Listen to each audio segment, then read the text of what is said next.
So the government is considering actions against that official in the Ministry of Agriculture. He's a senior official. So he's a senior official. He authorized. Do you remember what happened to the former, Deputy Prime Minister and the Minister of Mines? Authorizing licenses not approved. That brings problems. It lands into problem. And it seems this is a male official also. So it seems that the 8th administration, when it comes to male, you need to be very careful how you do things. Otherwise, you go quickly.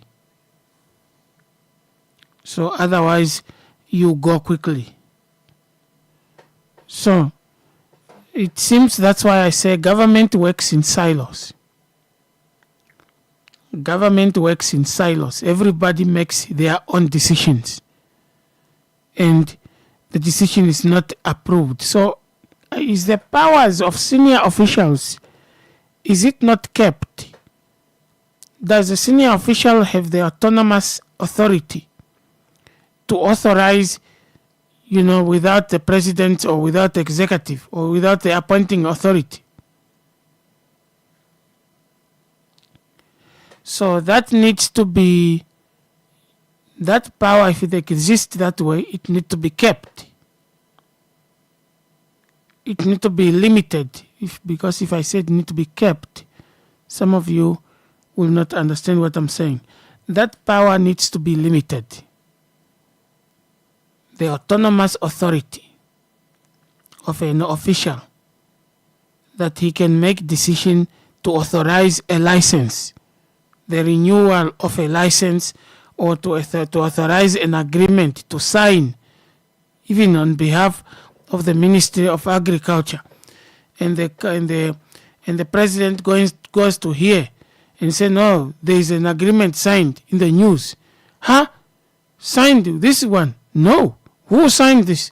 No, it's official. So. Say, that person, we must take action against that person. How does he sign this? Who told him to sign this? Who told him? The minister is called. How do you authorize? No, I did not authorize. What happened? So now they are bumps, and the government is now saying we are taking action against you. We are considering actions against you.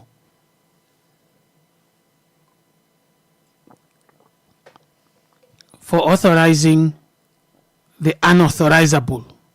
The artificial intelligence, satellite monitoring, crop monitoring. No. And some people have been talking about GMOs, America introducing GMOs to Namibia, blah, blah, blah, blah. And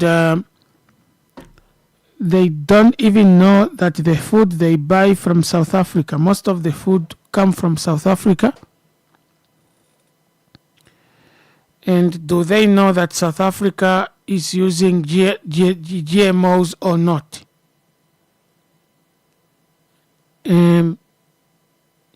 Because there is a law in Namibia that says if you are using GMOs, if your food is from GMO, you need to indicate it on the label that your food is made out of GMOs. You find somebody complaining about America bringing GMO in a country, and then he's on the line. Do you know where you are on the line for? You're on the line for KFC. And KFC is what? What is KFC? Is it a marathon chicken? Nope. So, what are we saying? Genetically modified what? Seeds. We are condemning that, right? And we are correct. but wrong at the same time. Because the food you ate last night, you don't know which food it is. You don't know whether or not it was from genetically modified, seeds.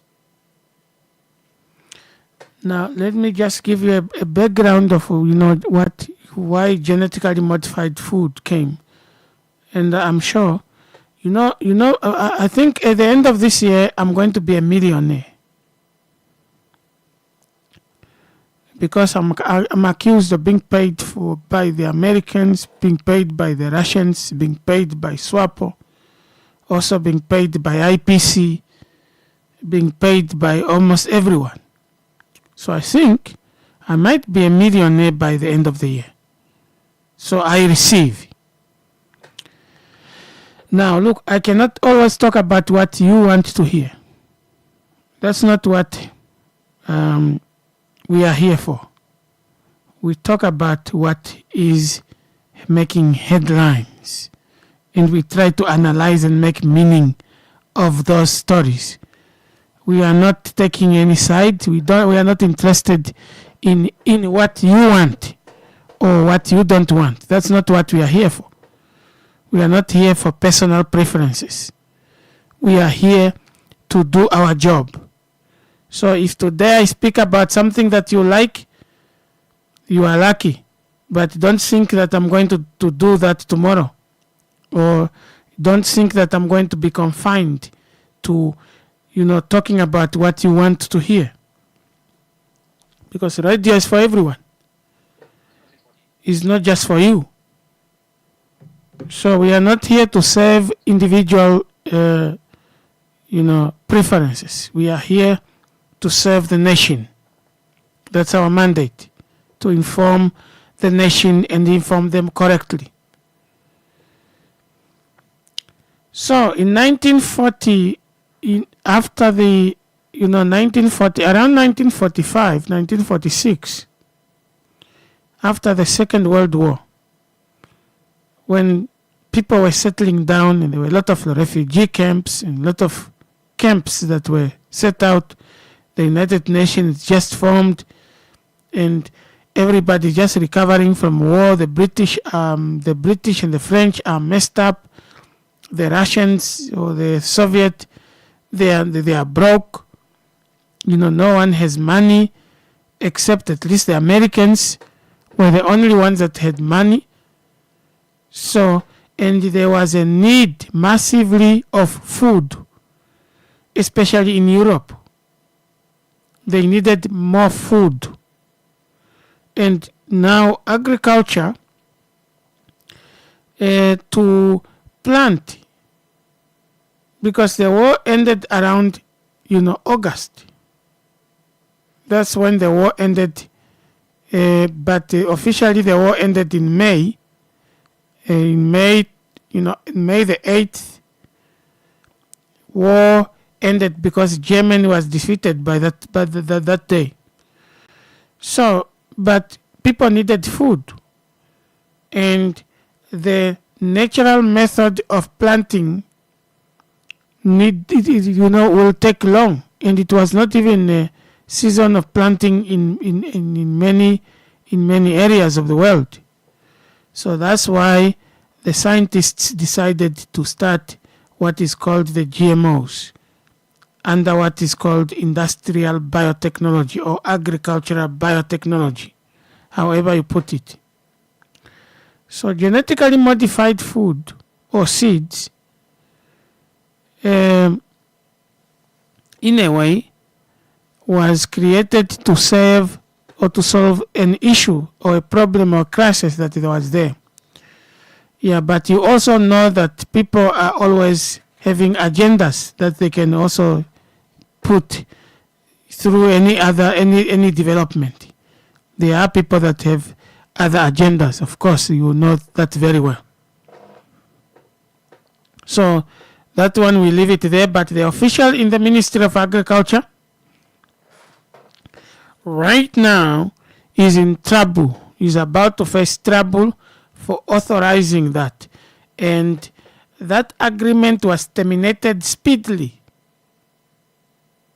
That agreement was terminated speedily, when you are doing things and then the parents wake up and they tell you, stop it now.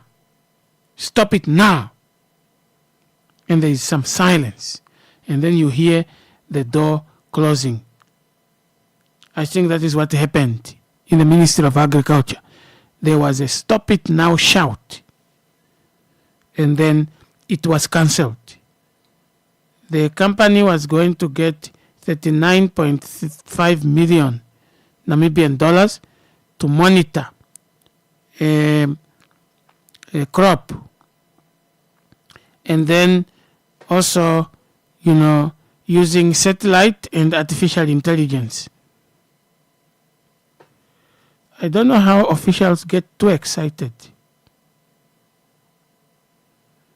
You get too excited, you want to authorize people to use AI in monitoring, where your cybersecurity bill is still hanging in the balance.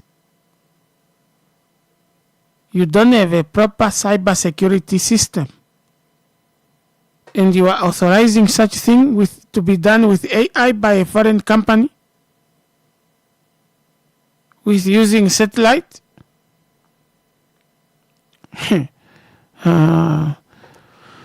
Whatever brand of expired water that some ministry officials are drinking will bring us problem.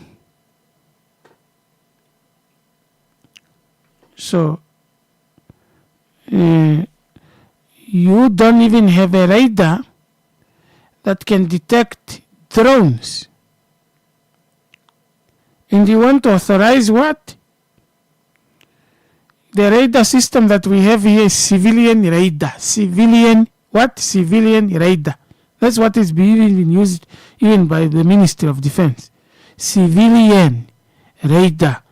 And you want to authorize an AI-powered monitoring system for crops? Do you know that you are a crop? Do you know that you are a crop? You yourself. They are not monitoring crops on the ground. But I don't know what is going on with government officials. I don't know what is going on with government officials. You see, government must learn to listen to people that have insight. The government must learn to listen to people that have insight. That was going to be a mistake, big one. You were paying, because for you to authorize a foreign company to come at that level of using artificial intelligence and even access to your skies, you should have had some security measures in place, because you are able to limit their satellite activities. You don't have that. So who in the world can authorize that? Can China do that? Can Russia authorize America to monitor crops in Russia using AI and satellite? No, that's a security threat that's a threat to the national security of the country. You see, America cannot do that either. America will never allow China to set up artificial intelligence powered, space technology to monitor crops in America. That's already an infringement in their state security and sovereignty. Where are you guys getting these things? You see, in the name of wanting to be politically correct,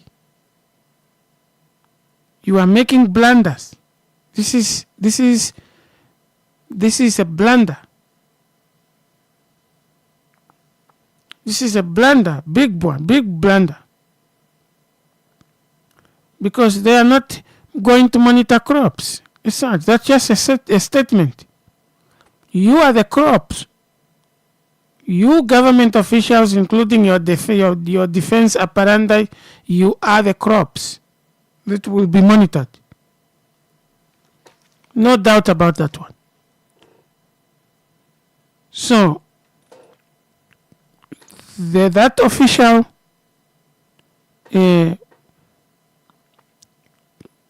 whether he was acting in isolation or whatever it was, he was in the stratosphere, really. He was in the stratosphere. He he crossed every line and threw away every fiber of your so-called sovereignty. Well, Namibia is an enemy to none and a friend of all. So Namibia is able to authorize people to move into their skies because Namibia is an enemy of none and a friend to all. My friend, you can be monitored from your blankets to whatever.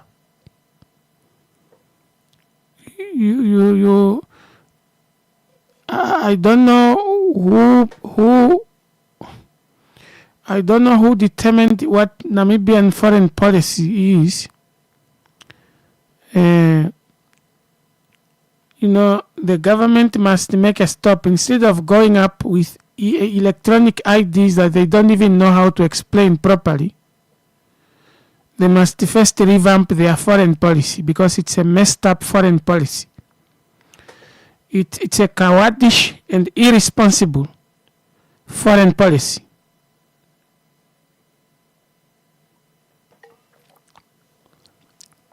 You cannot have such a foreign policy in a polarized world like this one. You can never have that. Never. The Namibian foreign policy is cowardice and irresponsible. That one we need to know. It is not even something that we need to say that we must be careful of what we are saying. No. It is not a foreign policy. That foreign policy is irresponsible. You cannot talk about oil and gas and then you talk about beneficiation of oil and gas and you have such a foreign policy. It will not work. You see, this is what made Nicolas Maduro find himself in America. It is oil. If you people don't understand what is going on in the world, I don't know whether you see what is going on in the world or you are in your own stratosphere. You see, the Namibian government officials need to calm down. They need to come back to earth because most of them are not on earth. Who is advising even the international relations minister? Who is advising who? Because we cannot have such a foreign policy. Look at what Gengob did in 2018. Gengob made a very terrible mistake in 2018. And it was the deception of the century. That was the deception of the century that Gengob went into. And the current president was the international relations minister that time. But they allowed to be deceived by Botswana. And then they went into a deception by ceding land to Botswana, which is not Botswana's land. Apparently, it's a 2018 border treaty. That's not a border treaty.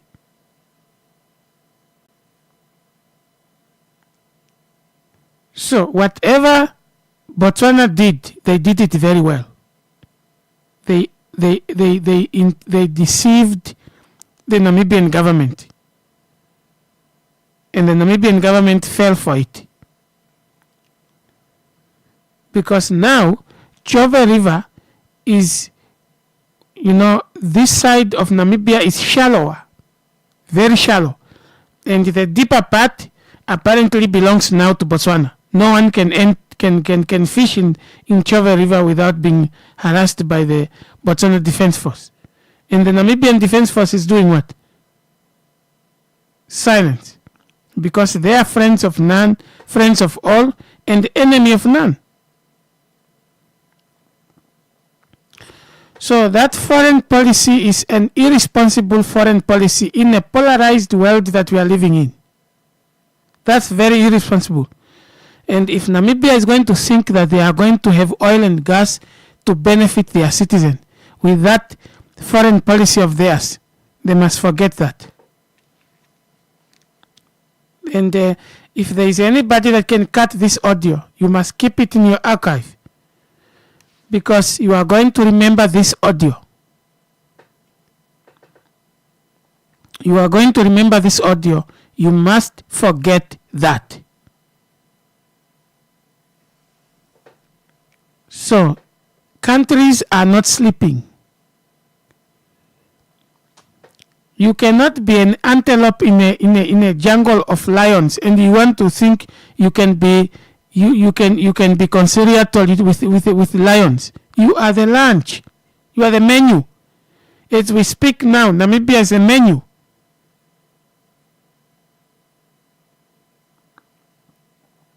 So if you are not on the table, you are on the menu. And Namibia is never on the table. Namibia is on the menu. It's a ShopRite's birthday. ShopRite's birthday is in the Major League with major low prices. Get 4 kg Real Good IQF chicken mixed portions, only 194 Namibian dollars 99. 2 liter Right Brand sunflower seed oil for 69 Namibian dollars 99, and 3 kg Pasta Grande macaroni or elbows pasta, just 69 Namibian dollars 99 each. Valid until 6 September 2026. Get major savings with ShopRite's Major League birthday. Plus, pick a box for a chance to win your share of over $500,000 Namibian dollars and weekly gift cards with ShopRite. Buy any 3 participating products. WhatsApp the code on your till slip and pick a box to see if you're a winner. Only at ShopRite. Okay, I'm going to be very harsh on this point. That Namibian government officials must stop deceiving themselves and deceiving everyone that they have a foreign policy. That's not a foreign policy. It's an open door. It's like a girl saying she is for everyone, every man that comes. What will happen? You lose value. You lose self-respect. You lose everything and eventually lose yourself. Are you guys not listening, or are you guys not looking at history? History keeps repeating itself. That's why you see the Iranians, what is going on in Iran today? What is going on that Strait of Hormuz today is because from 1979, Iran has decided that oil is theirs, not the British oil. They seized British companies that were running the Iranian oil, that were taking oil to benefit the British. They took it from 1979, and that is what angered America. And you want to tell me that you are a friend of none, a friend of all, and an enemy of none in this world? It's a survival of the fittest, and you want to tell me that you are fine? Well, if Namibia cannot handle Botswana, how are you able to handle pressure from the United States when it comes to oil? Because a different president will come in, just like Trump came in. And when Trump came in, he took Maduro. And when Trump came in, what did he do? He organized with Netanyahu to, make a decapitating strike on Iran. What are they doing? Is because Iran decided its beneficiation. That word beneficiation, Namibia, stop talking about it. It's a very expensive word. Just open the oil and give it up to all, to everyone. So, Namibia must stop talking about beneficiation. That word is expensive.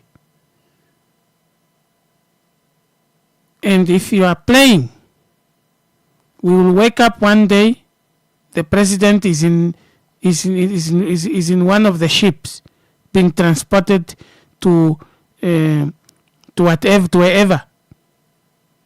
And you know what countries will do? They will just give solidarity message. We are calling for the Namibian president to be released immediately. That's just a diplomatic language. It will do nothing. So it seems Namibia is still sleeping in the illusion that they are a friend of none, or an enemy of none. You have no enemy. Well, good luck on that. But this thing of beneficiation, unless you guys just want to say it because you enjoy the pronunciation and the sound, but reality speaking, we are not going to have beneficiation 100% without being powerful and without being able to defend that which we believe in. That will not work. It has never worked, and it will not work. So even Japan, that was passive, the passive military, Japan now is revamping its military because they are realizing that, look, this passivity is not going to help us in the long run. We need a military that can be both offensive and defensive, because Japan now cannot attack a country because of that. It is in the constitution. They are busy revamping that. So Namibia cannot handle Botswana, and you want to think that you can be stubborn enough to handle the United States or any other major power. Well, good luck on that. But I think Namibian officials are not in this world. So we need to organize a national prayer, not to pray against road accident. We need to pray for Namibian government officials to return to earth, because they are not on earth. You cannot have such thinking in a polarized world like this, when every country is busy defending themselves. You cannot sit idle and sit on the fence.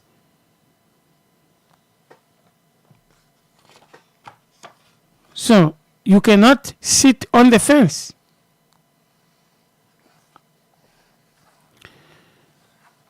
This now takes us to the story where it is projected that Walvis Bay and Lüderitz could take on a bigger role in Namibia's economy as the country moves closer to developing its offshore oil and gas resources. The two coastal towns are being viewed as potential services and logistics centers for the emerging petroleum industry, creating opportunities beyond the extraction of oil itself. According to Cornelia Shilunga, the special advisor and head of the upstream petroleum unit, Namibia's oil and gas development will require more than offshore production, with ports, logistics networks, supply bases, roads, and airports, all expected to support the industry. All expected to support the industry. Shilunga made these remarks at the Namibia Oil and Gas Conference on August 19. She said that Walvis Bay and Lüderitz have the potential to become important logistics and services hubs. Hubs for petroleum activities, while government must ensure that infrastructure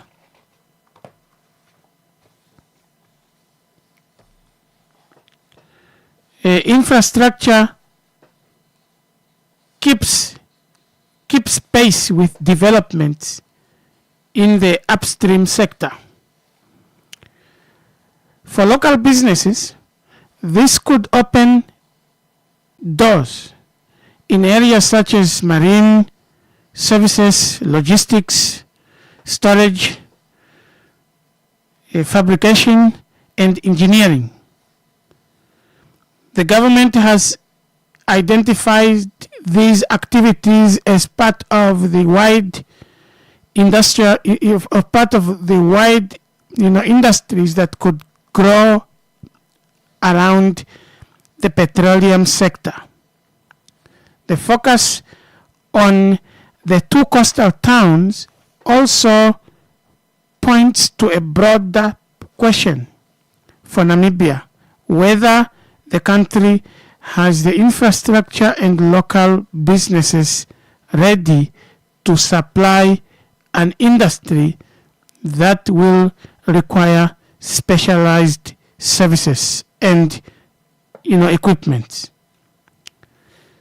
Shilunga said Namibia's petroleum story should ultimately deliver more than oil production, with the expected benefits including stronger businesses, improved infrastructure, skills development, technology transfer, government revenue, and industrial growth. That's a story in short. What makes me laugh is that Shilunga is busy speaking about the prospect of oil and gas and how it can transform the Walvis Bay and Lüderitz, towns, these Namibia's major coastal towns. And the Namibia Planning Commission with the Namibia Hydrogen Project are talking about decarbonizing.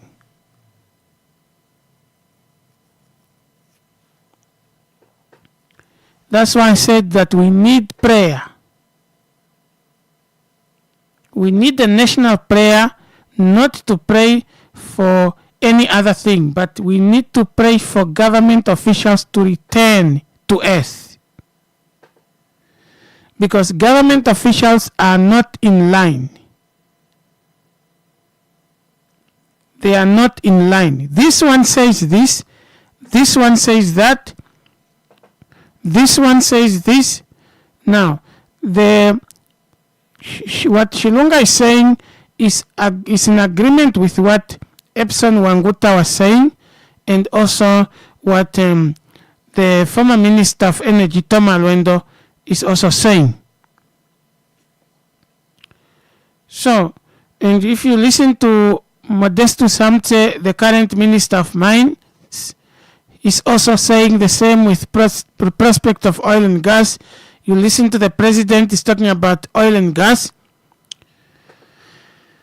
Green hydrogen, decarbonization. At the same time, at the same pace, Namibia want to achieve 100% decarbonization when Namibia want to achieve 100% oil and gas beneficiation. I don't know what kind of wine this is, but it's a terrible wine. Because you cannot decarbonize and carbonize at the same time. So we need prayer. We need a prayer day. If Cabinet has approved a national prayer day, that prayer day must be for them. It should be for the Cabinet and the executive, legislative, judiciary to come back to earth, because they are not on earth. They are somewhere, maybe in a stratosphere, or maybe they are already at Mars, if not in Pluto. They need to come down. They need to come back to earth, because the statements they make are not in sync with the reality of what they want to achieve. Somebody just wakes up and say Namibia will decarbonize. At the same time, there is a statement coming from the minister saying oil and gas will change the tide on our economy. We were just talking about pegging the Namibian dollar to South African economy now. And the Bank of Namibia president was saying it's only oil and gas that can come and change the story. So I think we need to choose between green hydrogen and oil and gas, because I don't think we can have them both.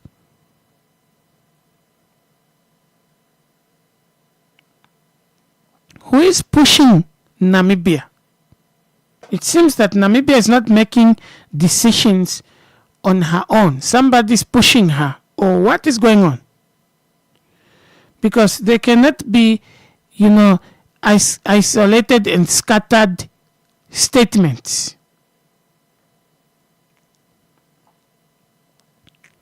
They cannot be isolated and scattered statements. There must be one language. The government officials should learn to speak one language. Now look, somebody just woke up, signed a $39.5 million agreement, and then after sometimes we hear it has been terminated, it's been stopped, and now government is considering actions against such a person. What is going on?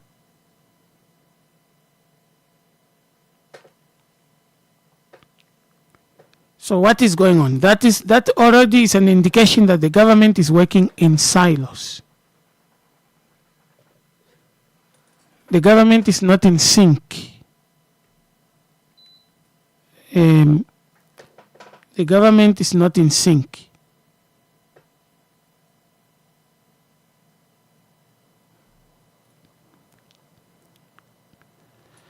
They must come down. So we need to organize the prayer day to pray for the government to come back to us. Because this government, and it's not about the 8th administration, the enemy to none and the friend to all is a foreign policy of Namibia. We have been sitting on this one forever. Maybe it helped from the beginning, but we need to reconsider this foreign policy. Because we are living in the world of alignment. If you are not aligned properly, you will be lunch for everyone. So this world is a world of alignment. Now, Turkey and Pakistan and Saudi Arabia have signed a pact. It's a military pact. An attack to one is an attack to all. So that is a military pact, a very confused military pact of Turkey and Saudi Arabia and Pakistan. Because Turkey turkey is like a bat.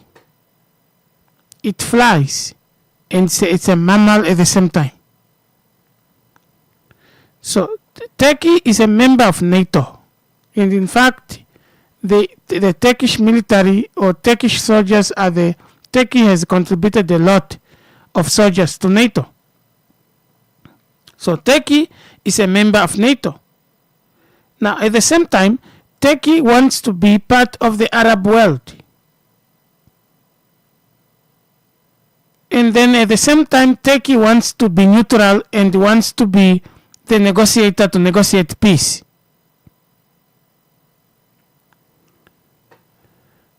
And Turkey wanted to talk to the Russians about the Black Sea, to say, well, let the Black Sea be opened. And the Russians said no.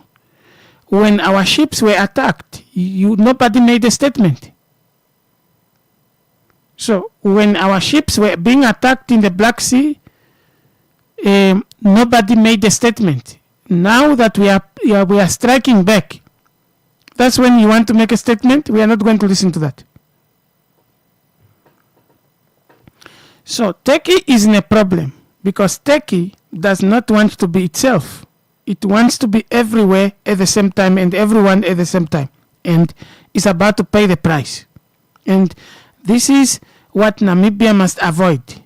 You cannot be all over the place. In this polarized world, you cannot afford to be all over the place. So, now, if there are rumors where Israel is preparing for conflict with Turkey, now, should that happen, Article 104 of NATO, can it be invoked? It will never be invoked. Turkey is a member of NATO and attacked by Israel, which is supported by America, who is Uncle Sam in NATO. Who else will stand up to America and say we are fighting America because you have attacked us? No one, because NATO is protected by the Americans. So if the conflict between Turkey and Israel arises in Syria, that is going to put NATO into shambles because NATO will not know where to go.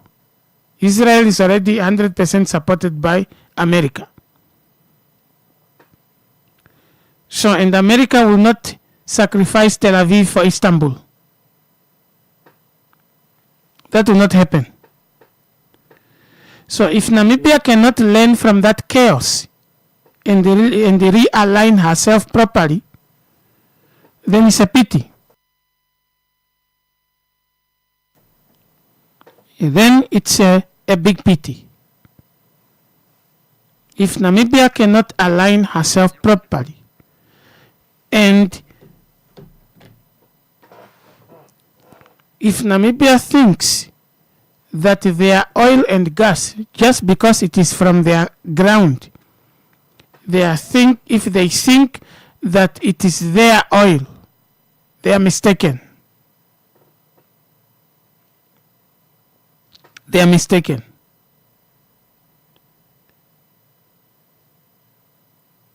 So if they don't know how to align themselves very well and to make proper deals, that oil will just come and be like Nigerian oil, or like Libyan oil, or like Iraqi oil. Some of you don't even know how this thing started.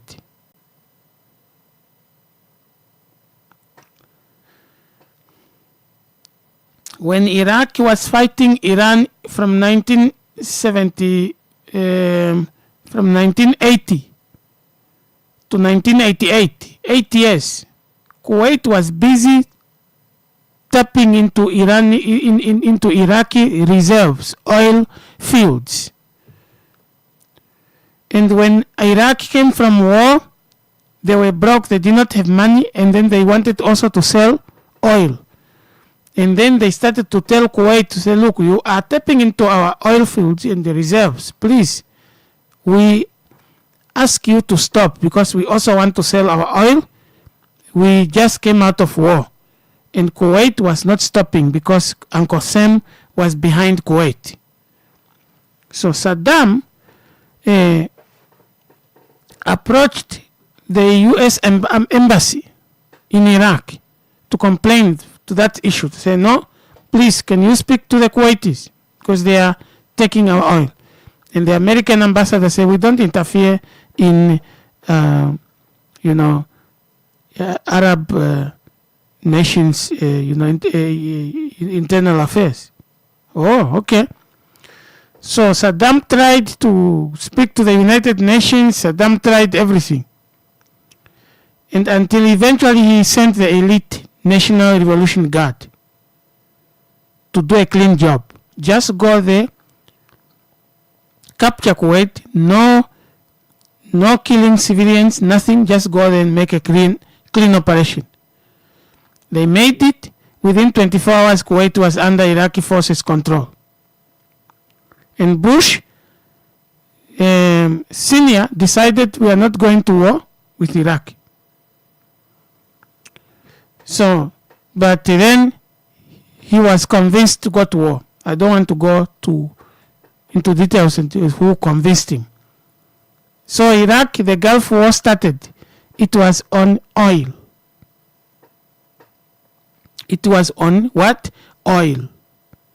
Somebody was looking for beneficiation. The beneficiation of our natural resources. Some of you politicians are just talking. You don't know the cost. You don't know the cost of that beneficiation. It comes with a cost. It doesn't just come like that. It comes with the cost.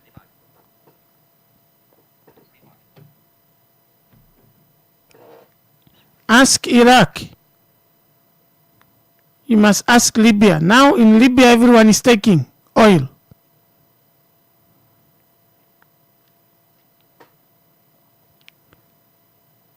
If you hear if you go to Yemen today, Yemen was one of those countries that were stable, very economically sound. It was messed up. Syria was one of the most stable countries.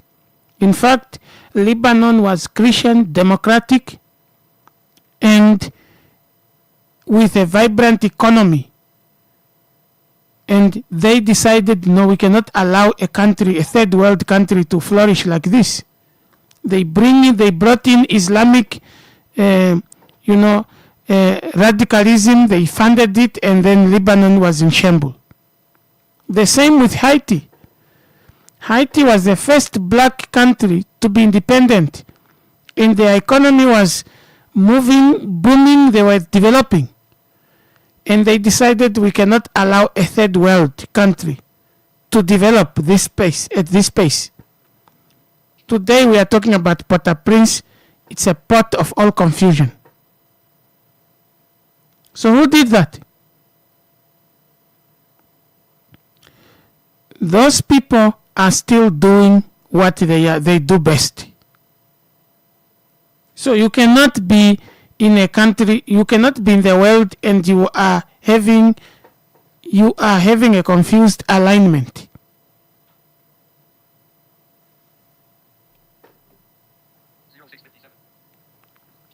So sometimes when I listen to Namibian or government officials, I become worried. I become very worried. Because it seems the government officials are just making statements. And it seems they don't understand what is going on. And that is my worry.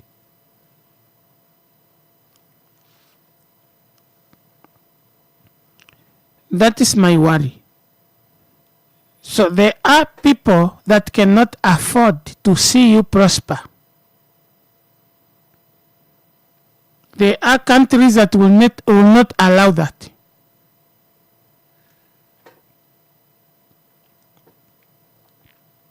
So that's why North Korea knows it very well. Iran understands it better now. That you cannot be allowed to talk about beneficiation.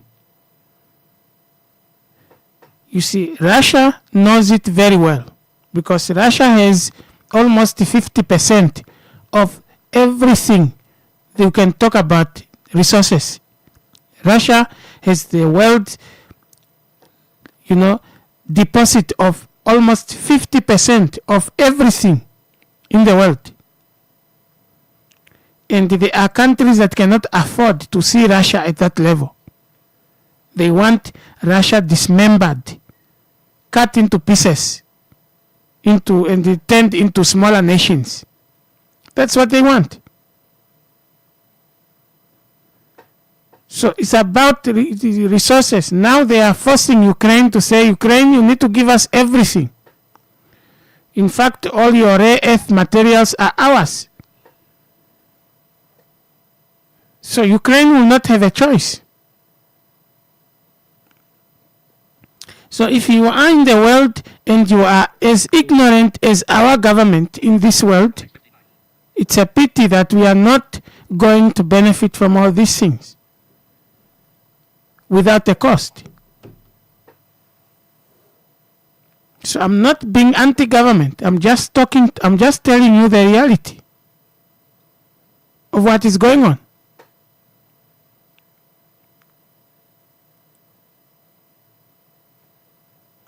So I'm just telling you what is going on. That we cannot talk about beneficiation like we are talking about drinking water. That language, that word, that term comes with a cost. It's an expensive term. It's an expensive term. The world is looking. The world big powers are looking for the weakest. They are looking for the weakest to exploit. They have not changed. Things have not changed. Things have just transformed, and the things are being done the different way now. But sometimes, if need be, the countries can resort to the old ways. Trump is talking about taking Greenland now. Trump is talking about if it is possible they can use military means. So it's a world that wants natural resources. It's not about a world of friendship. Namibia wants to enjoy romantic friendship with countries that, you see, Namibia wants to be romantic.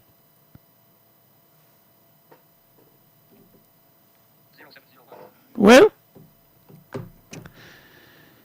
Namibia wants to be romantic in a world that is fighting for resources. And Namibia is coming up with a romantic foreign policy.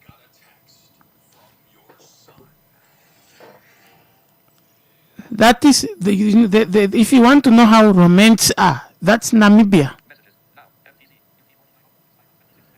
Romanticizing the most dangerous sphere of its existence.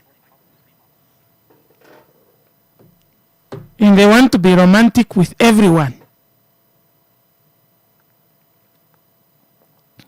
Namibia want to be a loose girl in the street. That everyone comes.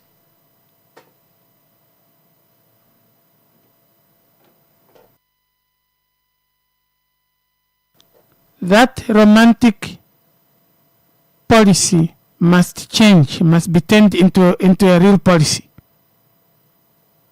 We cannot be romantic in a polarized world.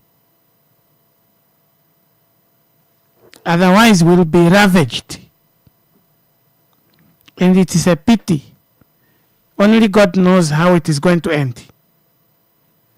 Should oil and gas come here and it is booming nicely, the economy is there, Namibian GDP is gone, and then Namibia is eventually, the most equal country.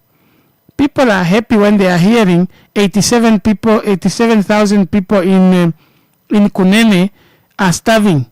Apparently they need food. That's good news to the world. People want to hear Namibia massive abortion, Namibia massive what, all those news. That's what they want to hear. They cannot afford to hear Namibian good news. Good news is boring. People want to use misery for them to be strong.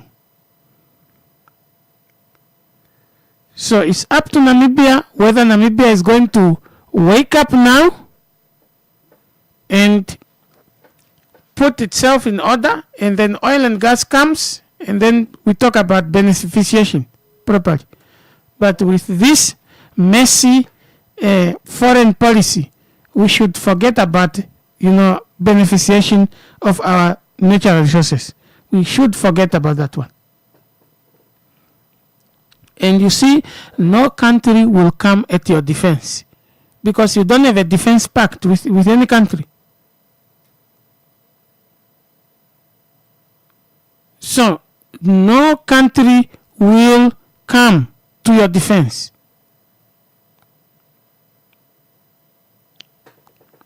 If you cannot work out your own defense.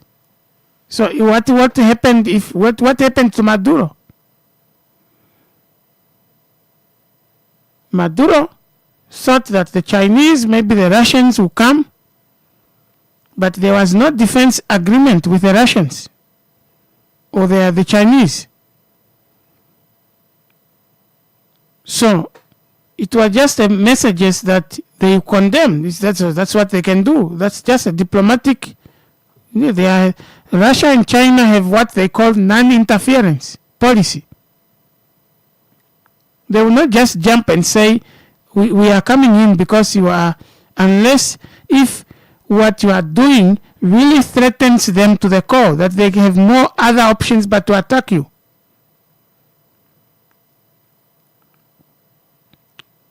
So, what is it that Namibia thinks they have that they can hold on to? What is it? Our defense companies are busy, manufacturing bricks. They are not existing in our world. They are in their own world. We are still having, a civilian radar system that cannot even detect an incoming drone, let alone a missile. So, Namibian foreign policy is dangerous. It is dangerous. Very, very dangerous. It's a irresponsible foreign policy that needs to be attended to as a matter of urgency. If you are talking about, if it is true what officials are saying, that we need, national beneficiation of natural resources, then we need to first deal with our foreign policy. Even the Americans have their foreign policy. America is a superpower. And America is not a friend to all. It's not an enemy to none. Never. You can't have superpower. You can't be a superpower with such a romantic, irresponsible foreign policy. So, we need to stop this Telemundo type of foreign policy and come down to reality. Then we can talk about oil and gas benefiting our people. Otherwise, we are just talking and we don't know what we are saying. So if there is any national prayer that is approved by cabinet is for us to pray for government officials to come back to earth. If that prayer point is mentioned, I'll be part of the prayer. All right, as said, I'll open my lines now. 0832388401. It is 8 minutes past the hour 7 o'clock. I was told that some of you guys are going to work and you want to participate before you go to work, or it was just because of the topic that was being discussed that time. But if you want to be part of the conversation, the number in studio is 0832388401. Only those that wants to go to work and they don't want to go without participating. But we need a prayer day organized for the government. I have even never heard any official talking about our foreign policy. I've never heard about that. Parliamentarians are busy there talking about who is Namibian, who looks like an Italian, who looks like what. And they forget the very important issue at hand. They are the ones to talk about, they are the ones to talk about the foreign policy. They are legislature or legislative. They must come up with a proper foreign policy.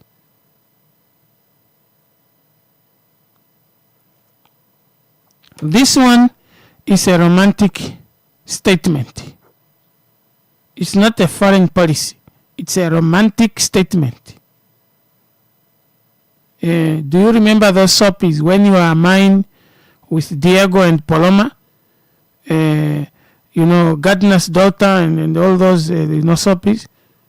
That is what the Namibian foreign policy is. It's a romantic statement. For realists like myself, that is a romantic statement. It's not a foreign policy. You cannot be an enemy to none. There's no such a thing. And you can never be a friend to all, even in real life. As I speak now, there are people that don't want to listen to my voice. They don't want to listen to my voice. As long as my show is on air, they will switch off. And they will switch on when somebody else comes in. That's to show you that I'm not a friend to everyone. And I'm not an enemy to none. So, that's now in reality. I don't know where Namibian foreign policy is born from, but it is a romantic statement.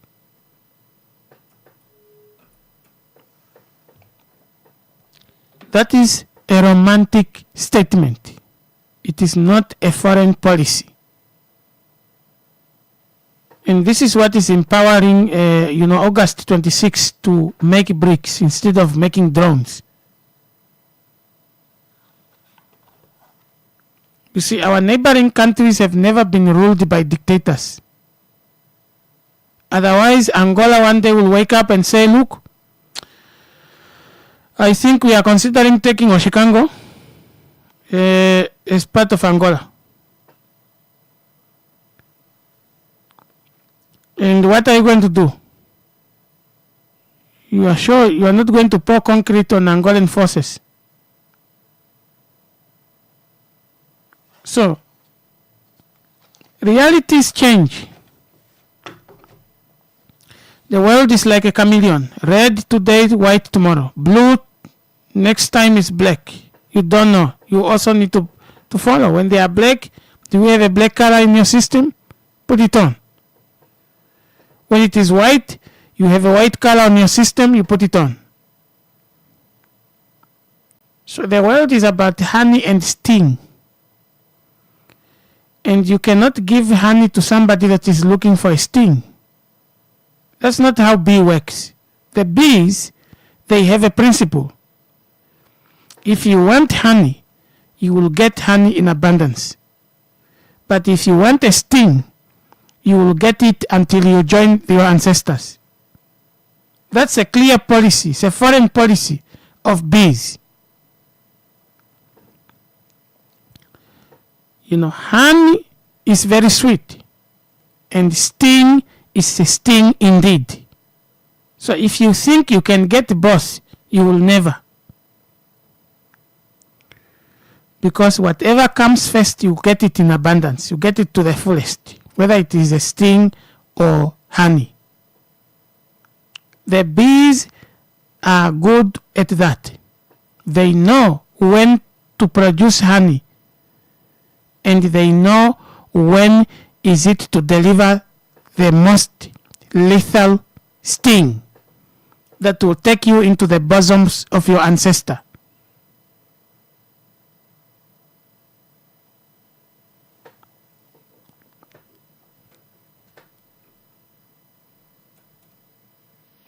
Yes, morning. France. Yes, sir. Good morning. Good morning. You are not part of these people who are going to work. Are you part of this? Are you part of those who said lines should be open by 7? Yeah, I work anytime, everywhere. Okay. All right, you can go on. At the France, calling a Namibian foreign policy a romantic statement, you are making a mockery of Namibian sovereignty. No, so, Namibia has already made a mockery on its sovereignty itself. I'm just stating it out. No, look, you must make a difference between the documents, as a dualistic, ne? And the role of pair. Ne? So you must go directly. You make a difference between the Constitution as a document, ne? As a living document, in the Namibian foreign policy as a living document. Then also the players, the people who are supposed to understand what that document is and try to improve it or implement it. So for me, listening to you calling that romantic said, it's an sort of my brother. Because that one, only that sometimes when we see this thing, I only have a problem when people reproduce what is already said. When you say non-alignment and Namibia is none, it's a friend to all, is enemy to none and a friend to all.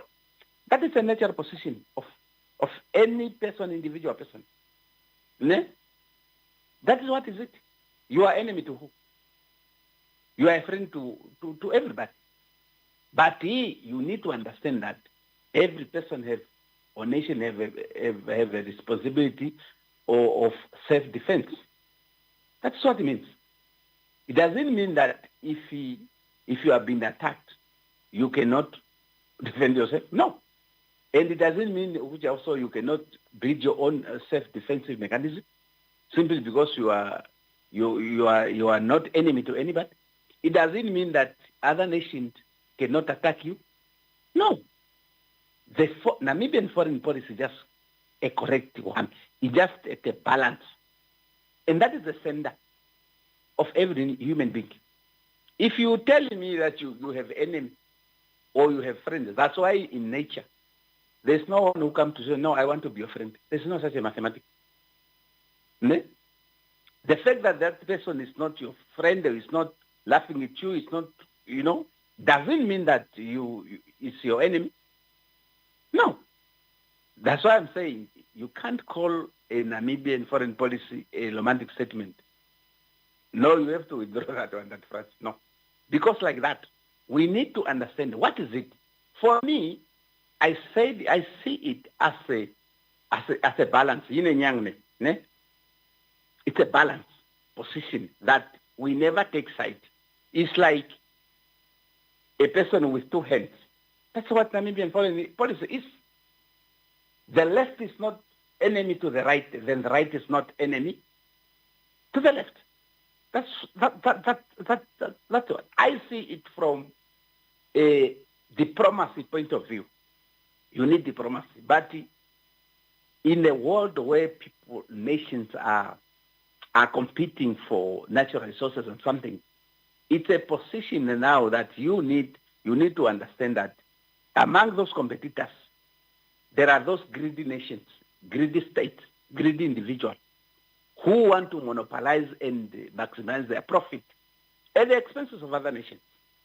And that is where I always refer to look, when you need to understand this, you must always think from economy and market point of view, if you wanted to understand this. So, and you also need to understand market protection, because Namibia as a country, it's a market on its own. It's an economy on its own. It's a market on its own. But we are not living in an isolation with other, because among the nations, there are all those greedy individuals who want to monopolize, to take everything for themselves, who want to exclude others from that, who want to maximize profit at the expenses of others. At the end of the day, that is what that is what you call a colonialism. So what is wrong with the Namibian foreign policy? There's nothing wrong with it. It's very clear like that. But what is wrong with the country is to say, what is the Namibian sovereignty threshold? So that you know that this is the yardstick. You cannot do this, you cannot do this. You can only negotiate up to this level. If not, to just back down. That's where we are. And that's why I have always realized the fact that, look, we did not understand that there is a child who is born between the colonizer and the colonized people. Between colonialism and those that were colonized, there is a child there. What is that child? And what is the responsibility of that child? That's why we don't, and this is what Frantz Fanon called the buffer class. And that child is called the buffer class. The people who are keeping the interests of the colonizers, and they claim legitimacy from the people who were colonized. That's why the majority of the people, their anger, their problem never resolved, even after independence. They think, we went in exile, we were. Does the exploitation stop? No. Has the land returned? No. Does the exclusion and divide and rule stop? No. These things are still among us. You understand? So why are they among you? Which one? Those things that you have just stated now, why are they still among you? My friend, I'm telling you, because it's a greedy nature of a human being. And the greedy does not need a color or a color of a person, a tribe of a person. It only needs a human being as a host to serve its purpose. And you have to understand this. That's why people think colonialism is white. Yes, it's white because there were the time when the whites were colonizing and exploiting, excluding the black native majority from the means of protection and economy. But when the colonizers, the white left, what happened? That's why we said the people, and this is the child I'm talking about now, the buffer class. The people who came now to replace the whites in the offices. These are the people who become the new colonizers. And we need to understand this. That's why I said, if Namibia, August 26, it's making bricks instead of making, drones. What is that now? Because the buffer class, that child is protecting the father. Who is what? Who is the colonizers? Because these structures that you see, it's not yours, was created by what? By the colonizers. You understand? So, and that is where the problem is. That is where, until we just name, what is the name of that child? That's why I'm saying, even our foreign policy is born from that. From what? From what you are just describing now. if you are talking about a child protecting the father, the thing is, it's a greedy. you need to explain it well there. Because if you are talking about, you see, if you look at South Africa now, where South Africa is entangled, constitutionally, South Africa is a child of the West. And politically, South Africa is a child of the East. Now, which one is supreme between politically and constitutional? Okay, let's put this one from a philosophical point of view to say, as we are saying, if the colonizers, the West, are the father of the child, then who is the mother? These are the natives, the people who were colonized, Namibians. These are the mother of the child also. Marapuchara, when the West gives the child a name, they say it's democracy. In the Constituent Assembly, they call the Namibian Chashandone democracy. But when the Constituent Assembly convened, they call that child a constitutional democracy. You understand? So there, and you can see that this name constitutional democracy is not a Karishezina Jomonjoka, Karishezina Jopomboka. That's why the whole thing is just said. That's why that child is still carry the value and the meaning of the father. But we are saying now, this child now has neglected the mother. The same way we have people who are neglecting their mothers in this society, their parents.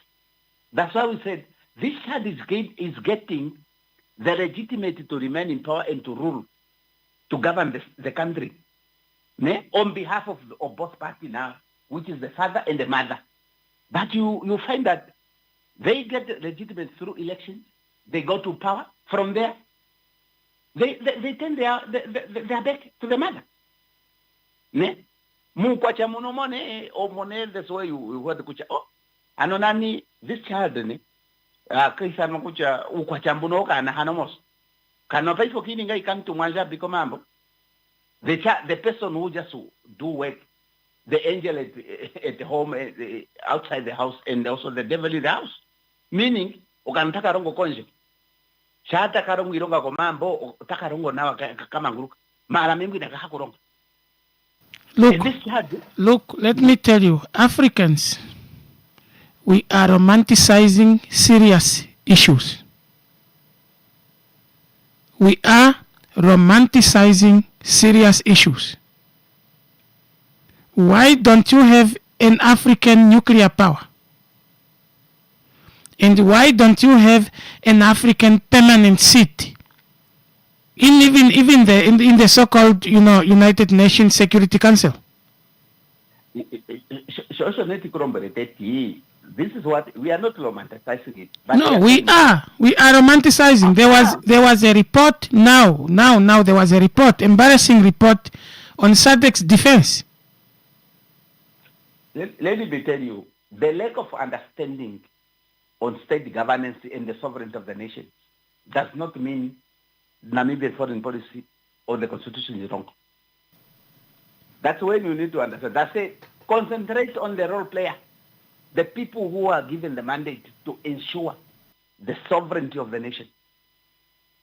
And what is the sovereignty of the nation? It's ownership of the country. Ownership? Yes, of the country. Yeah. Guys. Yes. Okay. And you cannot, let me tell you, and you cannot sustain the sovereignty of the nation if you don't have power, both economic and military. Exactly. That's what I'm talking about. So if you don't have power, what do? You resort to romantic statement because you are speaking from a weak position. And all you have is romance to keep everyone happy and keep them far from you. Tara, if we don't have power now, is that the problem of the Namibian foreign policy or Namibian constitution? Hell no. No. Because the constitution gives, even even when you read even the constitution, that Namibia is a sovereign nation. It says there. What is the meaning of it? Is the power of the country to defend its ownership, its own existence. You can come up with we can come up with a best constitution, and if you don't have power to defend it, it becomes a romantic statement. It is becoming a romantic book. But I'm telling you, who's supposed to be that power now? Is a role player, because the constitution. That is what I'm talking about. That's what I'm saying. Instead of praying for against the road accident, we need to pray for government officials to come back to earth, because they are not on earth. Yeah, that's what I said. There we are correct. So we are saying the same thing. We are just putting it differently. You are just afraid of the word romantic. I differ when but you it say is. romantic. No, it is. I'm defending the document, the living document. I'm not defending individuals. Because these are the buffer people. Fine, you can defend the living document. What makes the document living is because of the power to keep it living. But if you don't have power to keep it living, it's a dead document. You need people who understand the document, the fundamental meaning of the document. Who are those people? You don't have those people. Myself, I'm here. Can't you hear me what I'm saying? Yeah, but you are not at the helm of government. He doesn't. No. So your understanding, what does Namibia benefit from your understanding, from a power standpoint? Let me tell you. For argument's sake, yes, you are correct. But we are talking about the real power to keep the word beneficiation, so that a Namibian person can benefit from oil 100%. You need power to do that. The difference, I'm saying, that is the wrong narrative that we always push in the public. And this is the purpose of this platform, is to educate and inform. You understand? Meaning to say, you don't need to be in the office to occupy an office, to occupy a position, to influence how people think. No. That's the wrong narrative we have. We are pushing. You say, you only need to become a minister, or a president. That's what I said. First of all, you need a wisdom and understanding how these things work, so that when you go there, you know what are the problems, what state governance is all about. There are people who occupy those positions simply because they are looking for jobs. They are employees. They want salaries. They want benefits. They want privilege that come with the position. But when you ask them about state governance and sovereignty of the nation, zero, there's nothing. So that's where we said, for me, I will defend the Namibian foreign policy to say, no, it's correct. The same way I would defend the Namibian constitution to say, look, it's okay. Especially when it comes to chapter 3. That one is very correct. Because it gives the Bill of Rights. That is what every person wants in life. You can come up with your own concept about, communism or socialism or what. But my friend, you need the Bill of Rights that cannot be tampered with by anybody, whatever system that you are using. But I'm telling you, if people do not understand the true intentions and aspiration of the Constitution and the Namibian foreign policy, we cannot blame the what? Because the foreign policy did not say, no, we cannot build military capacity. We cannot build the nuclear weapons. No, it doesn't say like that. But all the powerful nations, they have them. And that's why I'm saying even in the USA-Iran conflict, they tell you all the language that you want to hear. But the truth is it's all about economy and market, demand and supply. Who control what? And the ultimate, the Americans to say, look, they don't want the Iran to develop nuclear capacity to defend itself. Because whoever has a nuclear weapon is the one cannot be attacked. You see, now you have a full sovereignty. I tell you many times and say, look, those rights that you see the Americans, wherever they are preaching and the Western are preaching, they sound nice when you listen to them. But I'm telling you, in the reality, when you reach the level where you really apply your mind that you also want to compete in a global market as a player, my friend, you are going to end up in a war with these guys. Yeah, that's what we are talking about. What you see And the casualties, the people that are collateral damage are those who are in the romantic world structure of when other people are in the reality. There are look, you take a country like China, for instance. Why China has the power, both economic and military? Because you think they did not acquire this power, when America was in existence? They did. Because first they have to understand, they have to use diplomacy. Also, they used to understand how economy and the global politics because they moved away from Hollywood and the Telemundo lifestyle. But it was, my friend, it was like they came into reality. Reality, it's like you have to use a lot of protectionism, because you don't need to. Nation doesn't need to know what you are doing. You understand? That's why these people, that's why they tell you, we are getting money from tourism. Can't you see this? Some of these people are just spies. Some people are, these people are just spies. And you have American, apparently, Peace Corps or special, apparently they are volunteers. These are spies. If you understand from sovereign point of view, these are spies. Okay, so I've kept you for a long time. You can come back. I still have a lot of stories here. Okay. Yes.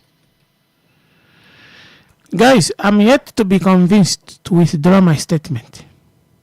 Africa is a romantic continent. We make romantic statements. We come up with romantic documents. Until we start to walk the talk, I will not withdraw my statement. So, I'm speaking it out of love, not out of hatred. I'm saying until we start walking the talk, my statement will still stand that we are romantic because we are speaking from weak position all the time.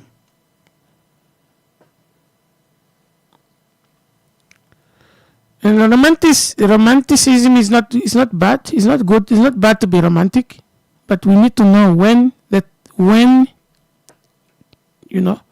need to know when to be romantic.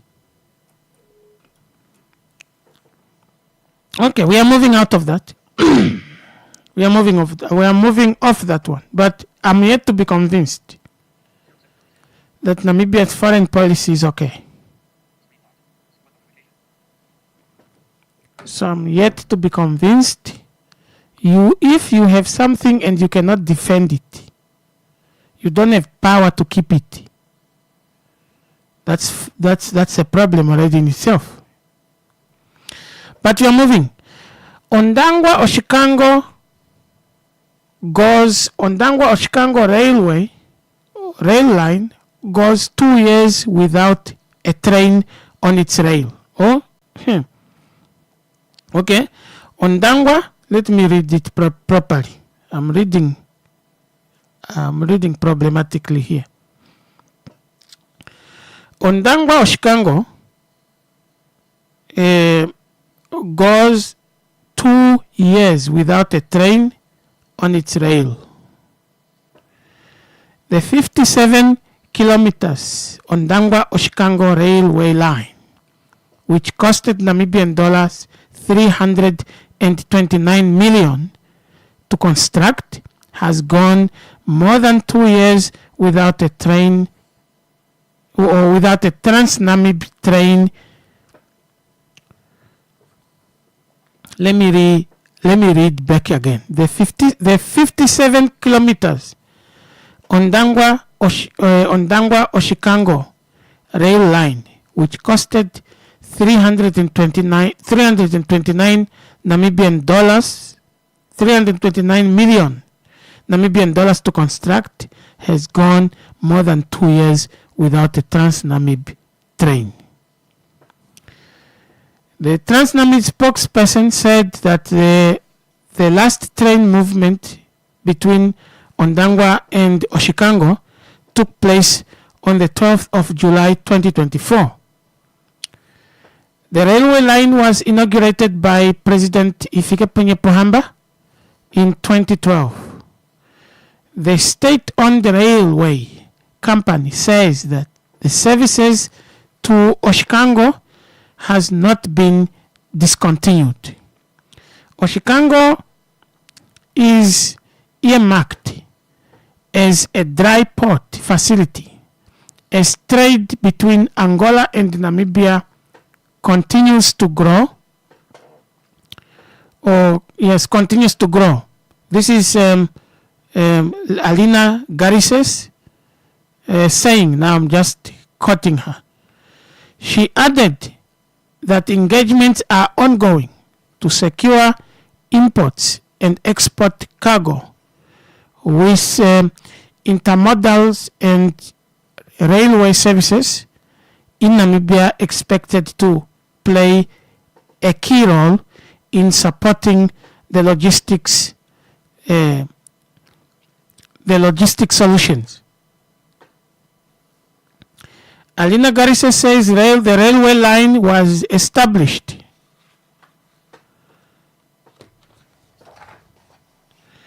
to facilitate trade between Namibia and Angola.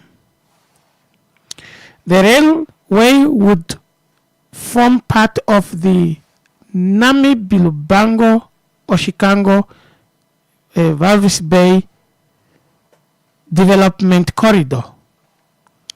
The Trans-Namib says that the railway still has the potential to become an important trade route if Angola eventually connects its rail network to Namibia. The media reported at the time that the railway project which was driven by the former president Sam Nujoma in the early 2000s was funded by the Arab Bank of Economic Development in Africa with 35.2 million, and then the Kuwait Fund for Arab Economic Development, that is of course 64.5 million. However, the Namibian government also made financial contributions to the project. That's the story.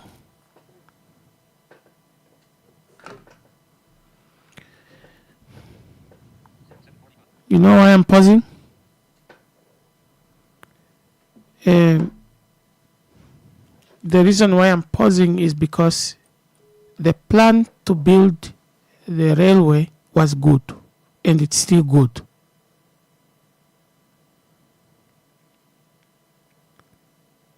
And when Ondangwa, Tsume Bondangwa, because this one is coming from Tsume Bondangwa, and then Oshikango to Ondangwa to Oshikango was the last one. The problem was that at that time, Namibia seemed to have not informed Angola of the plan to construct railway. So Angola was in its own world in the early 2000s, because I remember that time the Minister of Transport, of Works and Transport was the former Honorable Moses Amuelo. It was during his time as Minister of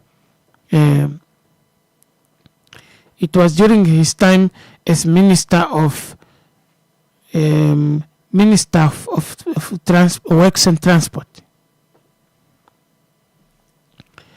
And it was the rail was built. People in the north volunteered to build, and it was a very good project. But the problem is that Namibia, that $329 million, Namibia did not get it back through the railway. Because now Trans-Namib is forced to compete with businesses that have trucks. There was no synergy between truck owners and Trans-Namib on how trade will be done, because that was a new world order, so to say, economically, for the northern regions. That was a new world order. So what are you going to do with those that are having trucks and they are transporting goods from Windhoek to wherever in the north? What is going to happen? So how do you expect Trans-Namib to make money under such environment? That's impossible. So what the government was supposed to do is to limit, to say how far the trucks can go. That the trucks can come to Ondangwa and get their cargo from Ondangwa, because of the rail line ends in, there is a rail station in Ondangwa. So Trans-Namib is supposed to transport cargo from Windhoek to Ondangwa or vice versa, and then truck drivers come at the rail station, and that's where like they created a hub, a logistics hub, where trucks will load cargo and they take inside. So that was not done, and that's why now there will be 2 or 3 years without a Trans-Namib train, because what will Trans-Namib transport? The government was supposed to come up with a law to say if you are, goods of this, magnitude should not be transported by trucks.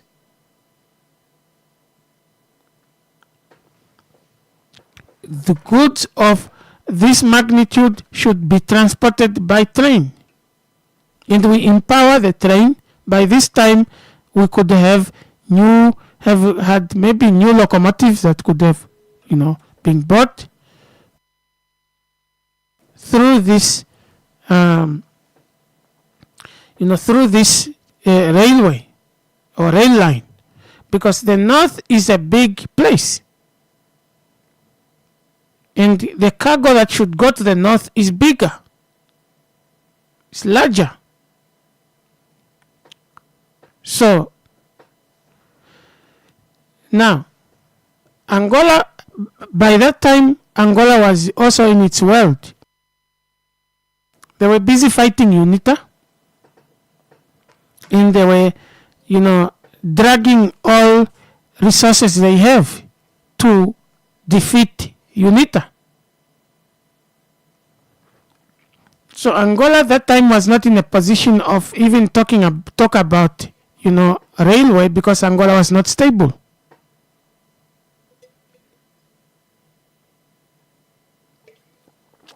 You cannot spend 329 million to build a railway station when you need the same amount to buy, munition and, military, pay for military logistics. So Angola was not in the right position to do that. So we are going for a short break. Then we can come back and continue. Don't forget, I will also open my lines at 8. I'll also open my lines at 8. So I still have a lot to talk about. I'm yet to be convinced. My friend, why do you seem so worried? Ace, I'm planning an event for next weekend, and I don't know how to best get people to hear about it. Saima, don't worry about those small things. Contact Eagle FM today. Eagle FM has a dedicated team that can travel anywhere countrywide to broadcast live at any event, such as a promotion, organizational launch, anniversary, wedding, funeral, political or traditional and church events, and basically any event that you wish to broadcast on a national level. Call them now and talk to Monica at 081 270 3727 or the office number 083 2888 400. Eagle FM, the eye.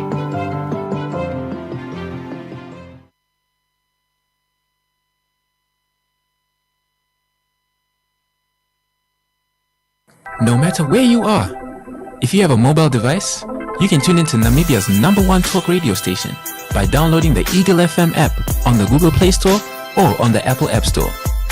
Download the Eagle FM app to tune into live Eagle FM programming or to listen to podcasts of previous broadcasts. Eagle FM, Namibia's #1 talk radio station. All right. So Angola was not in the right, position in the early 2000s, because that's when the war was on its really peak. I remember going to Katima in the year 2000, where we have to be escorted by the military, by the defense force. We have to be escorted by the Caspars, because UNITA forces will cross into Western Caprivi or Rundu, that area of Andara, and they will attack. So the Namibian defense will escort you, and they will leave you at Omega 3, somewhere there. And then from Omega 3, fire, you are on your own. So that time it was not an easy time for Angola. Angola was busy fighting tooth and nail to make sure they crush and defeat UNITA. And at least eventually in February 2002, UNITA was defeated because Jonas Savimbi was killed. And then from there, Angola was now trying to recover. Maybe that is the time, maybe when Uncle Pohamba came in. By that time, at least, Angola has gone further. There was also, the economy was starting to pick up.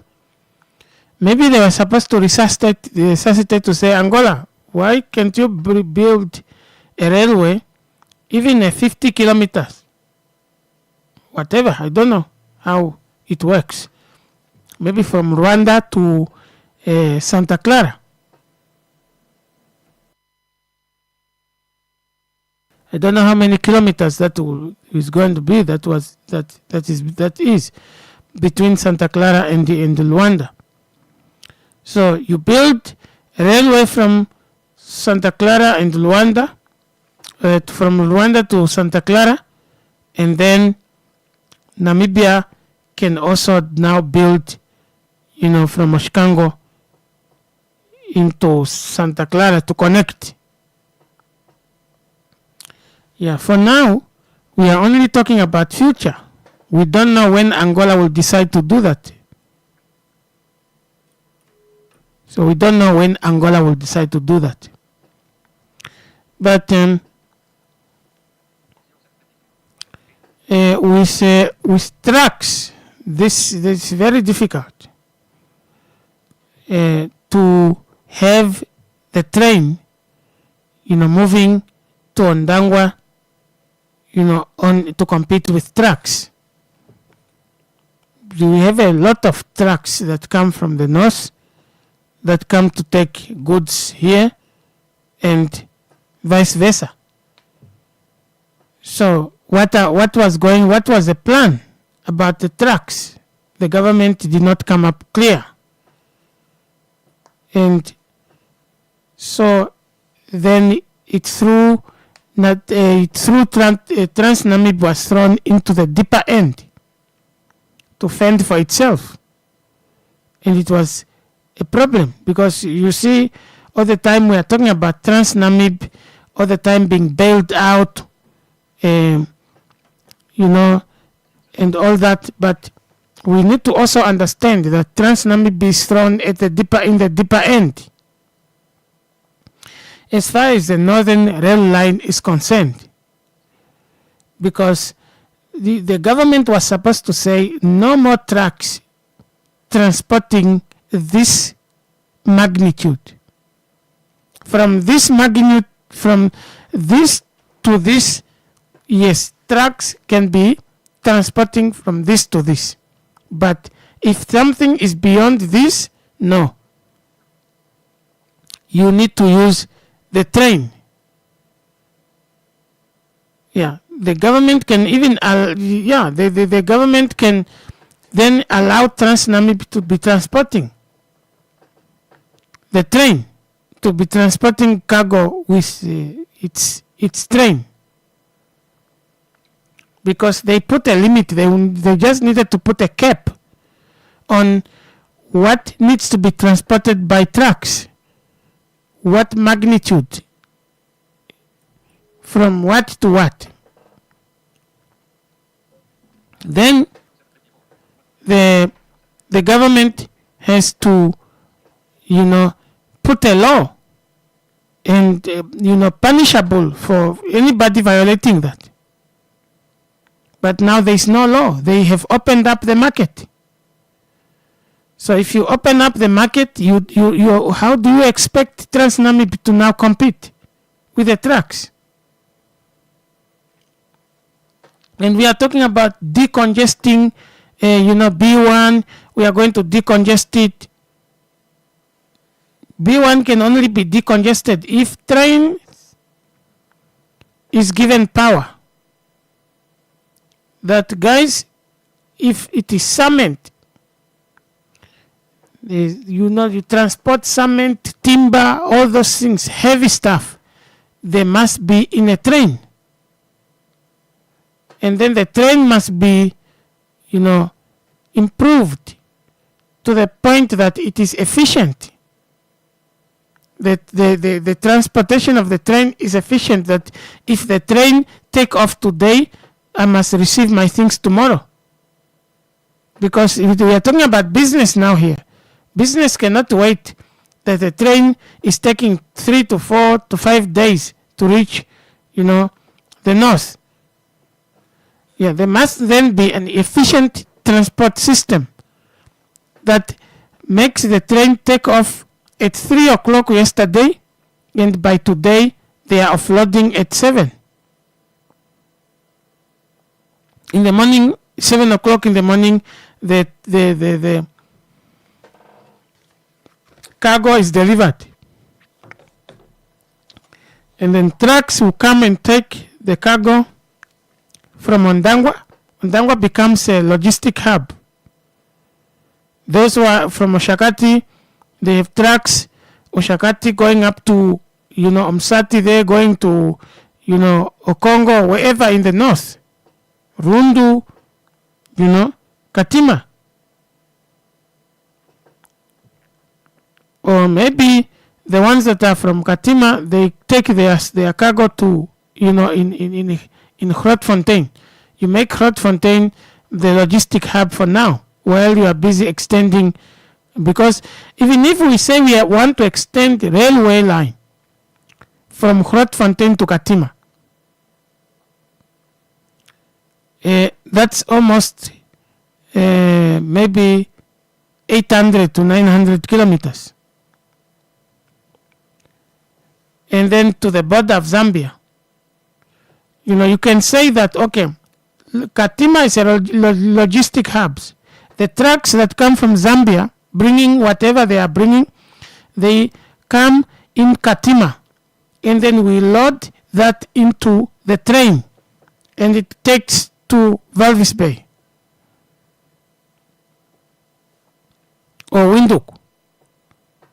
So we no longer allow trucks to travel from Zambia to Windhoek or from Zambia to Walvis Bay.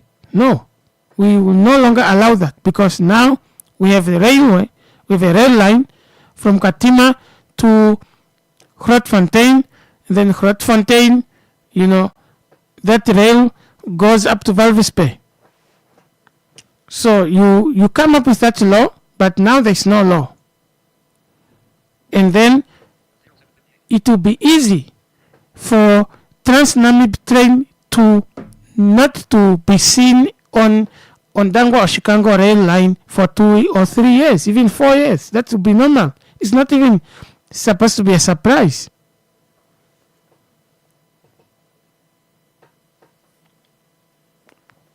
It's not supposed to be a surprise because what is the train bringing which cannot be brought by trucks?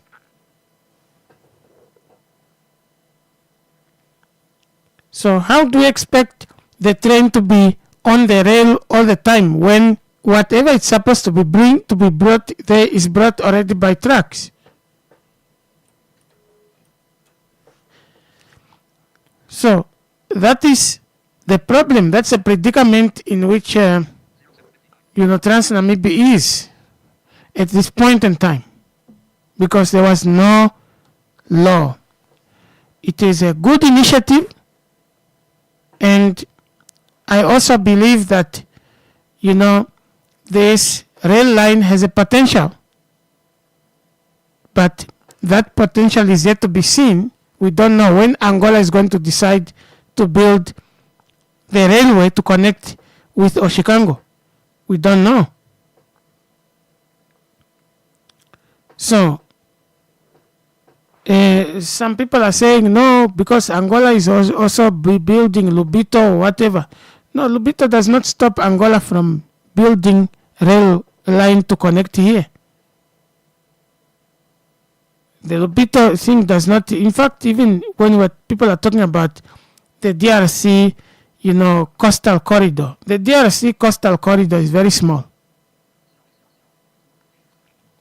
It cannot become a logistic hub to match, for example, Walvis Bay and Durban. There is no cost in SADC that can match Durban and Walvis Bay. There is no cost. There is no port infrastructure in SADC that can match those two port infrastructures. SADC, Durban and Walvis Bay will still beat every one of them.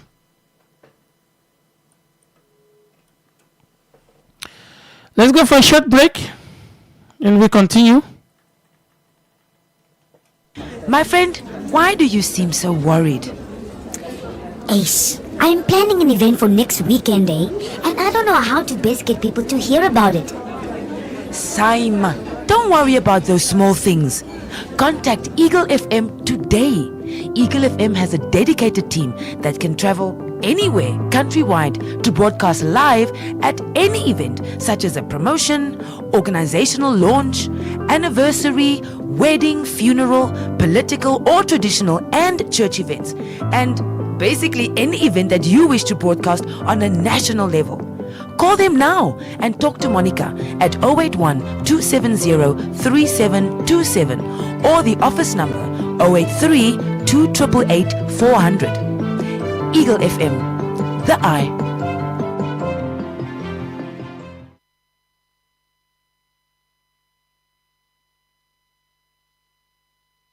No matter where you are, if you have a mobile device, you can tune into Namibia's #1 talk radio station by downloading the Eagle FM app on the Google Play Store or on the Apple App Store. Download the Eagle FM app to tune into live Eagle FM programming or to listen to podcasts of previous broadcasts. Eagle FM, Namibia's #1 talk radio station.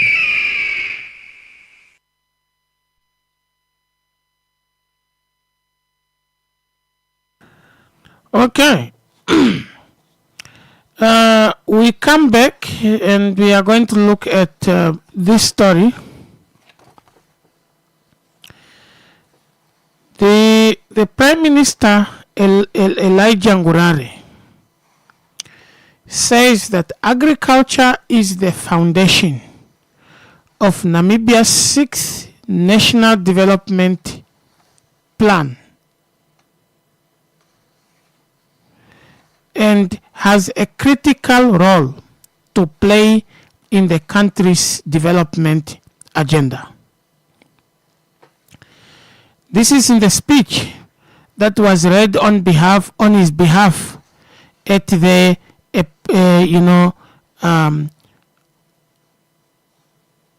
it was the official opening of the Epukiro Business and Agricultural Expo on Friday.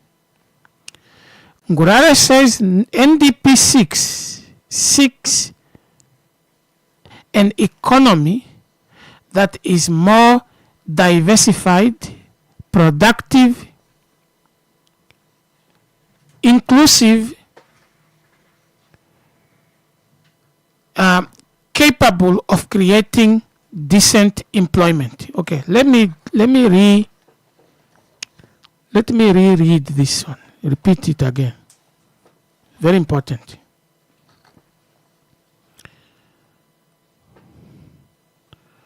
So this is a Pukilo Agricultural Expo, and the Prime Minister has sent a speech. He was not there, but the speech was read on his behalf, and I've just summarized it for you. So the Prime Minister Elijah Ngurare says that agriculture is the foundation of Namibia's 6th National Development Plan and has a critical role to play in the country's development agenda. And this is the speech read on his behalf at the official opening of Epukiro Business and Agricultural Expo on Friday. Ngurare says NDP 6 an economy that is more diversified, productive, inclusive, and capable of creating decent employment.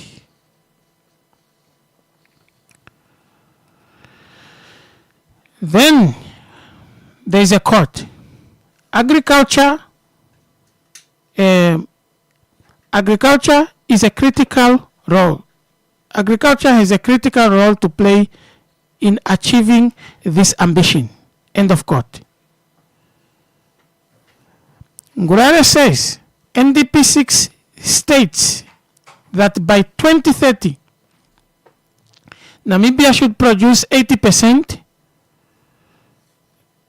of its national food requirements from 60% currently, or compared to the current baseline of 60%. He emphasized that farmers should increasingly be supported on not only as producers but as agricultural entrepreneurs. That's a speech of the Prime Minister in short. Okay, the problem we have with agriculture in the country, the only problem we have with agriculture in the country is the underfunding. When you look at the budget, the national budget, you see that agriculture is underfunded. They only receive around 1.5 billion or sometimes 3 billion, so they don't go beyond that. The most funded sectors are the education and health sectors. Those are the ones that receive a huge chunk of money. But if you are to give agriculture, for example, 30 billion, you are likely to have a very powerful support base for people who want to become agricultural entrepreneurs.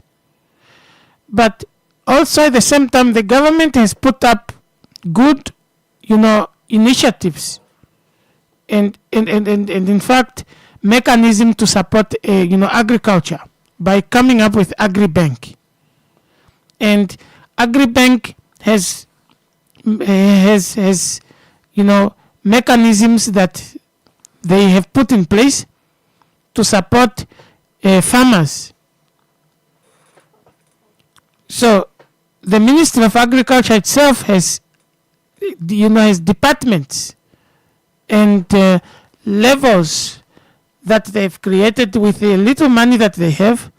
They are able to carry out campaigns here and there in order to support, farmers. So I think the 80% food production in Namibia, I would say it is achievable. Here I will be pro Namibian. Here I want to be pro government.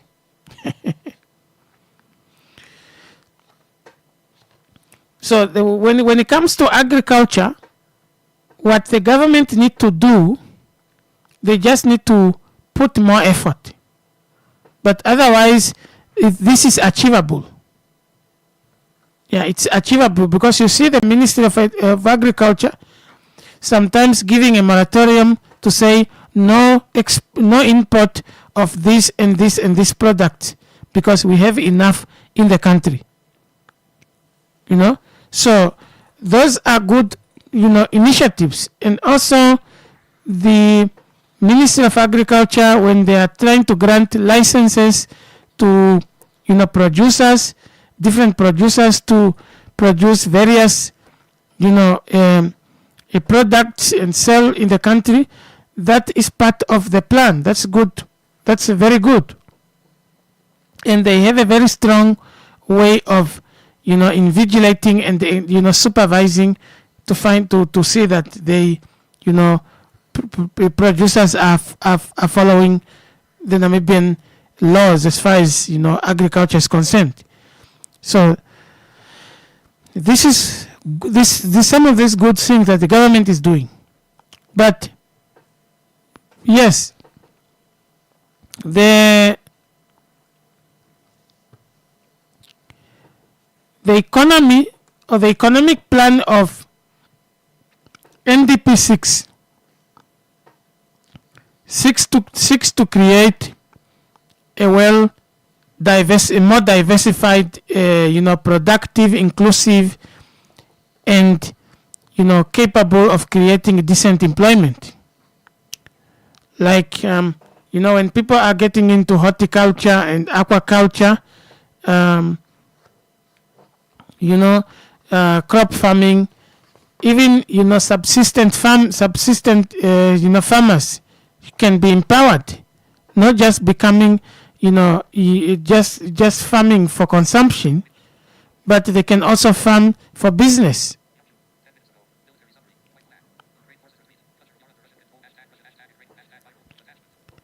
So we need to also diversify, because now we have harvested. What is our field doing now? Our fields now are laying waste.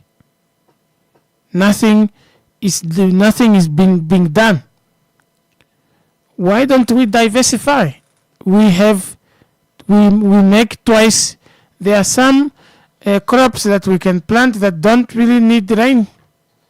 They just need few drops of water, and we can sell while we are busy, waiting for the next rain season.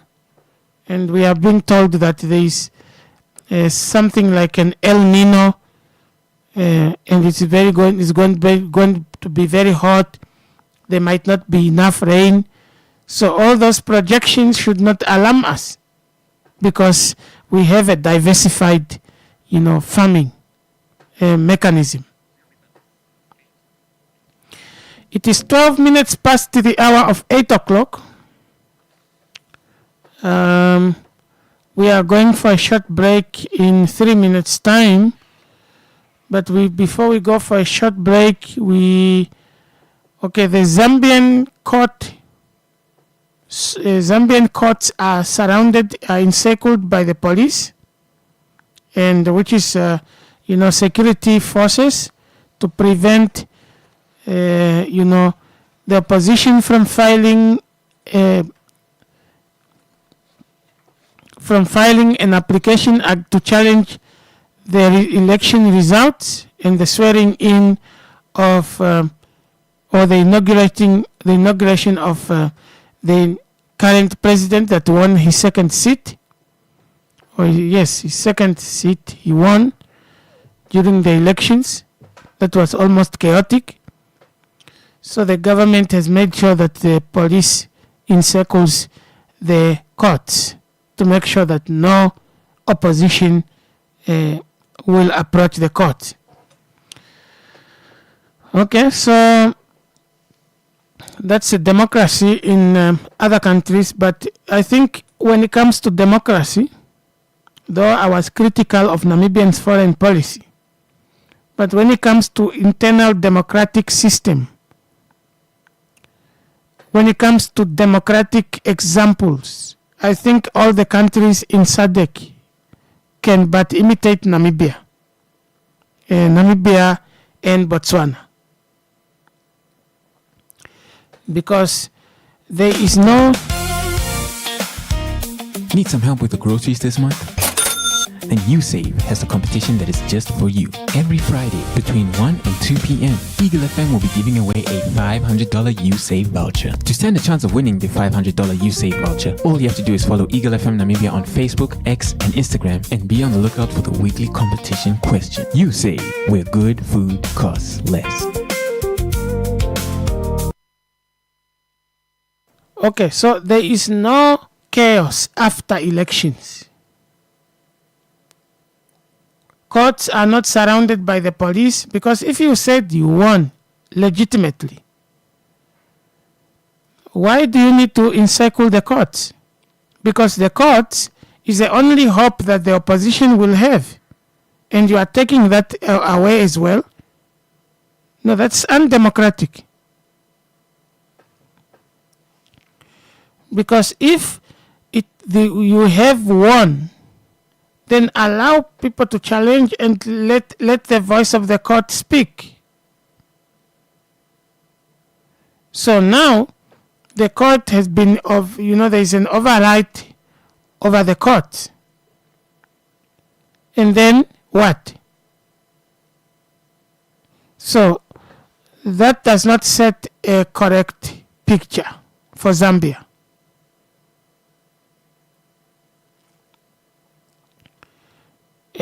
That does not set a correct democratic picture for Zambia. It's Zambia, Zimbabwe, they are becoming one thing in common. They are starting to have one thing in common. Because just take, for example, in 2019, there was election. In 2020, elections were challenged. Or about in December 2019, the independent candidate that time, Dr. Panduleni Tula, went to challenge the elections in court, because the elections should be nullified because of the use of the EVM without auditable paper trail. So it went to court. And when it went to court, the minister was also found that he misunderstood a certain section, but then the court determines that the election should just be, the result should remain.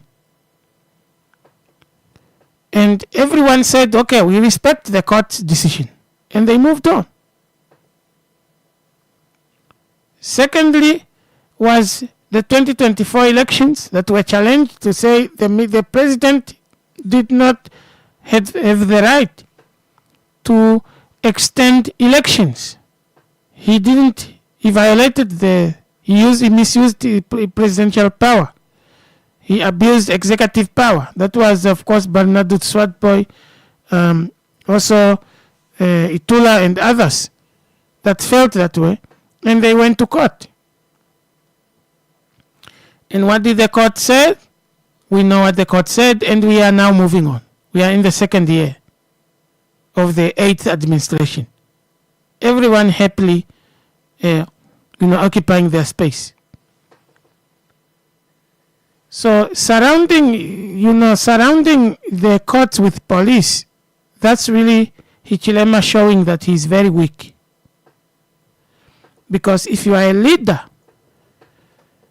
and you see, it's the same thing that happened in Tanzania, where the president arrested all oppositions. All opposition figures that have a potential to compete with her were arrested and then released, and then she competed with herself, literally. She competed with herself and then won 98%.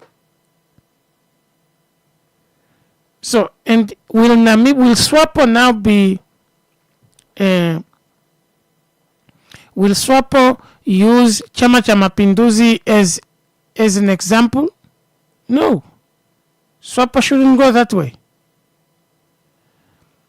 So, I think Chama cha Mapinduzi and all those parties should maybe learn from SWAPO. Now, that's a bit of a thorn in your flesh, because I'm saying learn from SWAPO. You are about to accuse me of being a pro-SWAPO or paid by SWAPO. But what I'm saying is the internal democratic processes in Namibia are worth imitating by other countries. Because Namibia has a stable way of solving issues. And this credit also goes to the opposition. None of the opposition, is in their instinct. They are not thinking of violence. And that has proven itself to be so true again and again. Starting with COD, RDP, PDM, LPM, AR, IPC, those are major parties. None of these parties have caused chaos after elections. You have matured opposition leaders that go to the point of saying, okay, fine, the results from the courts are not as satisfactory as we want, but let's move on. They have a matured way of taking in, and that maturity must be imitated by Zambia. Morning. You want to give me stomach cramps in the morning? Not necessarily. We just need to say information. You know what is wrong, ne? It's you know what is wrong, ne? And what we need. We just need a right of evidence-based governance. You understand? Where every person in Namibia has a right to have a public decision made on the basis of verified fact, empirical research, and scientific evidence. To say, no law in Namibia must be made. No law in Namibia or policy must just be adapted without any independent impact assessment on the Namibian sovereignty. This is what you are saying. See, people are just wake up in the room. in your bed or whatever, you go in the bedroom simply because you are the CEO, because you are a board of director, you make a decision. Based on what? Exactly, because now you see, you have an official in the Ministry of Agriculture who made the decision. I think it's his only decision, and now, this contract has to be terminated, and now apparently there are actions being considered against such an official. Yeah, those are the problems. Because there's not, if you take, for instance, the case of Transnamib and the railway something, there's nothing wrong to build the railway because it's for transportation of goods and the people. You understand? But we are saying, what are the, data, both long-term and short-term and long-term, on the operation of the whole thing, from economy and market point of view now? There's nothing. But when you look at it, it's just these people who are tender-minded, who just want to make a decision quickly and make money from out of the tender. Then from there then the project will remain, white elephant. But and the problem starts like this. And this is where we are always get wrong in the country, because we don't want to differentiate between public and private. We are in a free market. We are in a free market. But why a private company have to do the work of the government when the government has the capacity to do it? For instance, you have trust money. And you find that when there is even a tender for government or for what, things have to be transported. For instance, you go to house, who is there? There is that factory breaking machine, factory that make those nice, bricks, those yellow and red something. Now you want to construct a hospital at water, in Ohangwen, in Chicago, for instance, in Okatima with the same brick, in Namibia. Of course, you need trust Namibia. Why do you have to use trucks to do that? But when an individual person wants the same bricks to build his own house or his business in Oshakati, there's nothing wrong with that. The problem is when you have public structure and public institutions, but they are not doing their work. You understand? Their work have been given to individuals, to private, to do money. Yeah? Because people, if you could make a research, you could understand that, look, which customer are you going to serve here? Now, we are even planning to have a railway between Zambezi to maybe to Grootfontein. It's a good thing. But did you also realize from a global market to say, there is a Rubito corridor also from Angola there, Mozambique, Zambia there, up to Tanzania? Yeah, but that Rubito corridor, people are misunderstanding it. Mm-hmm. It is not going to stop any other corridor from existing. I think what needs to be done is to create a synergy to say, how do we operate in sync? Because for Zambia to go and reach there, they need this one here. They need the Sisheke, and you need to have the Winela Sisheke rail line that they can use from inside Zambia. That's why I said from infrastructure point of view and development going forward, there's nothing wrong. Because when you have it, because what if one day there is like a conflict in Angola, for instance, in those countries? They might not use that corridor. While you have here then the road, it's the same as Zambian trucks they are using Namibian road and Namibian port. That is very simple because now that the corridor doesn't exist. You understand? So, but we are saying, for how long? And what is the alternative if that market is not there? This is what, and this is what the research we are talking about, to say, look, don't just wake up and make a decision. To say, on the highway today, we are going to put a speed hump. What is that? Oh no, let's Namibian come back. But before Namibian, the institution was there. What made it collapse? These are the questions we're still having. And that ghost is still going to hunt Transnamib. And that ghost, the same ghost, is still going to hunt those who want to put the railway between Zambezi and God's From infrastructure development, it's not wrong. But we are saying, how can we build infrastructure that will just lying there as a what elephant to some point? Because you really need market research to understand this is both immediate and what. If it was not like that, you see, then when you go to Oshakati from Mokapsa, there is that bridge, apparently for the railway. But why you have to build a bridge there? For what? What does that bridge is serving? Which purpose now as you are speaking? But because there were some individuals who were interested in making money from that project, it's like that.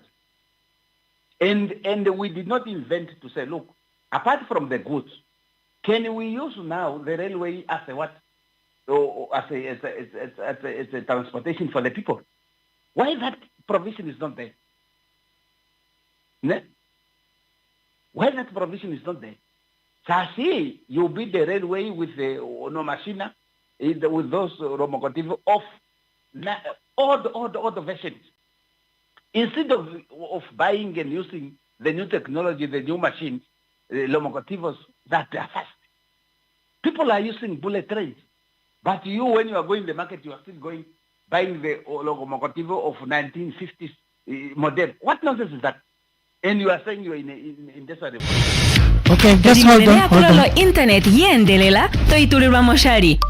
Ove tokupifana tango shimaliwa shifike $1 dha Namibia omayovi avali nomathele atano. Okuja mefiko la 3 Aguste fyoma mafika 30 Septemba. Itokapula ufuta oshimaliwa shonumba okutulirwa mweyakulo loye ngenge owelishangifa contracta keshe yo Pirates Fiber ile Skyfi. Ototulirwa mweyakulo lipelo internet. Kupifa fyo $1 dha Namibia omayovi avali nomathele atano. Omeumbo ilo mongeshefa eyakulo only nongushu. Talela po pirates.africa/Namibia. Nde tolishangifanena. Always prepare. That the France, when it comes to agriculture, it's not underfunded. No, that statement is totally wrong. No, it's underfunded according to parliamentarians. Look, I don't speak things from my head. I always have reference because I know what I'm talking about. It can be used against me. I always have. That's why I follow Parliament more than anybody else, because I get statements from Parliament and I come and make them here. That's why I said that's a fallacy. That's a fallacy. Because that's a political statement they are making to justify the failure to deliver. There is no enough money. There is no less money. That's what I'm telling you. For you to answer that question, only when you have facts, as we are saying here. Underfunded from what?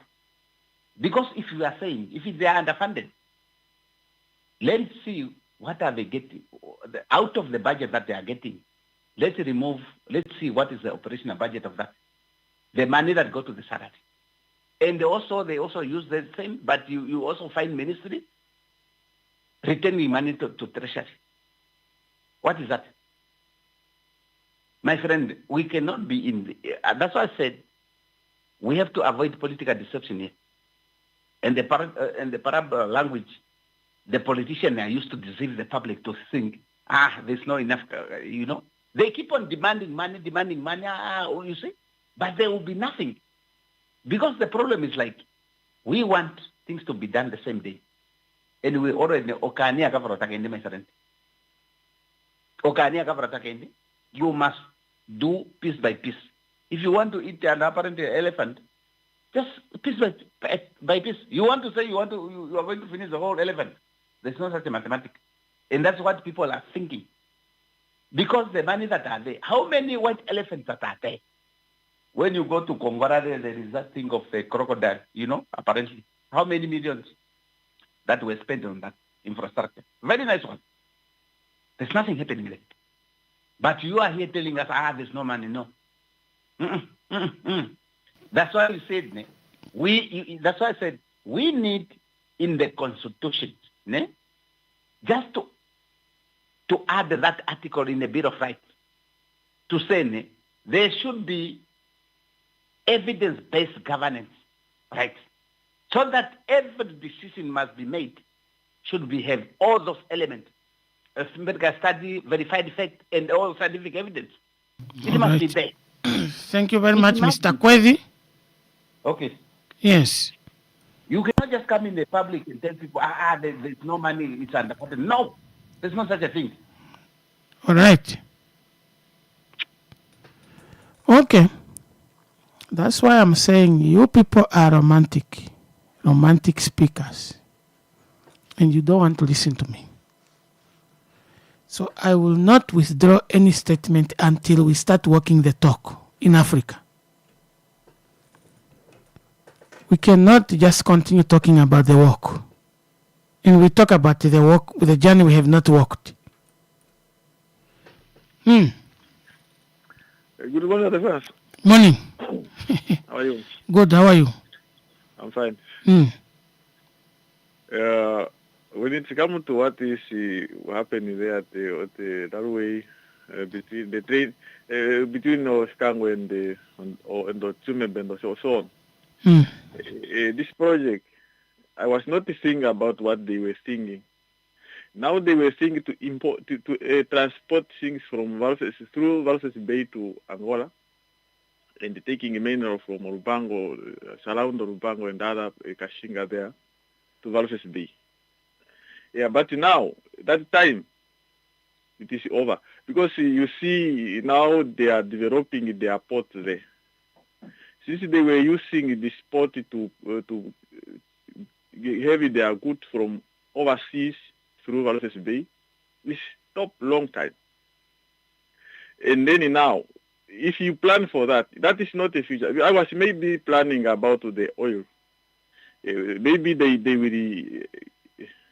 taking a fuel from Angola to Namibia or other things, like maybe agricultural production, so that they can even refine it here.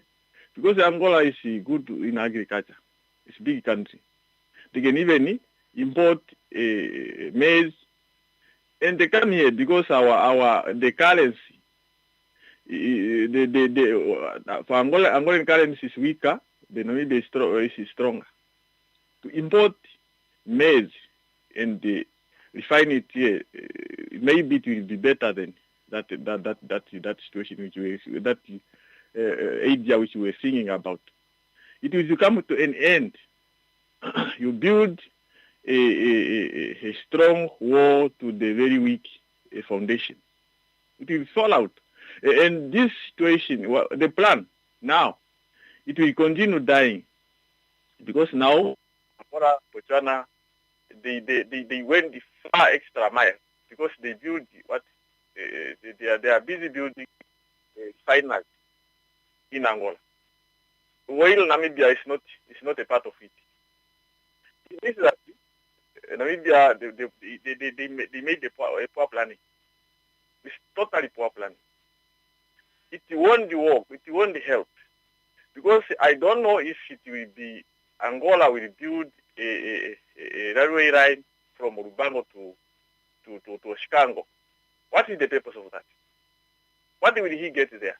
Because I will head the Ministry of Transport, Work and Transport. He was there in Angola, discussing about the railway from Rubango to Skango, from Skango to Minonge, which is not even a good. It's a daydream. It's a daydream. I don't think it will happen. If it will happen, not now. It's after maybe 50 years to come. I don't know. If we are just like that, then even our president, those American business people who come for about Robito and so on, Robito corridor, he was there, she was there. But her point there is out of what? Out of what everything was discussed there.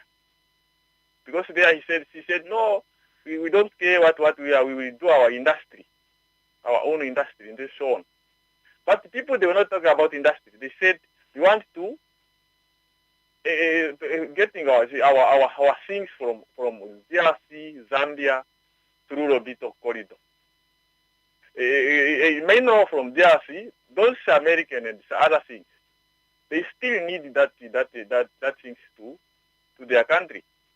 But they got where they can even find it. They were in discussion with DRC and Zambia to get the raw material like copper and so on like that, so that you could go through there.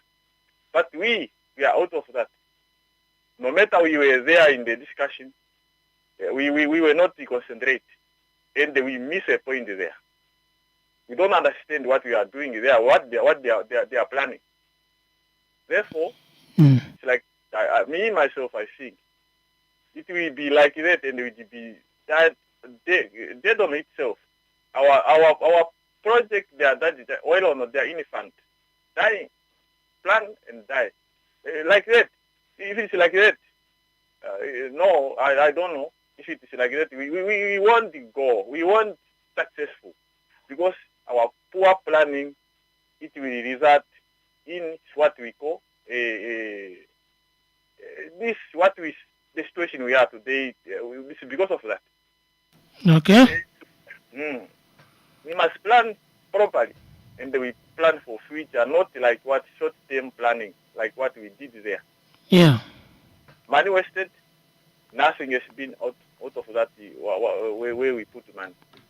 We never got anything. We never got our outcome. We never get what we were planning to get there. Always we are failing. Planning to fail. Okay. Thank you very much. 083-288-401, that's the number in studio. I can tell you now that there is no port infrastructure in SADC that can match that of Durban and Walvis Bay. Not at this point. In fact, not in future, because by the time Angola or Mozambique or Tanzania come to our level, we have already gone to higher level.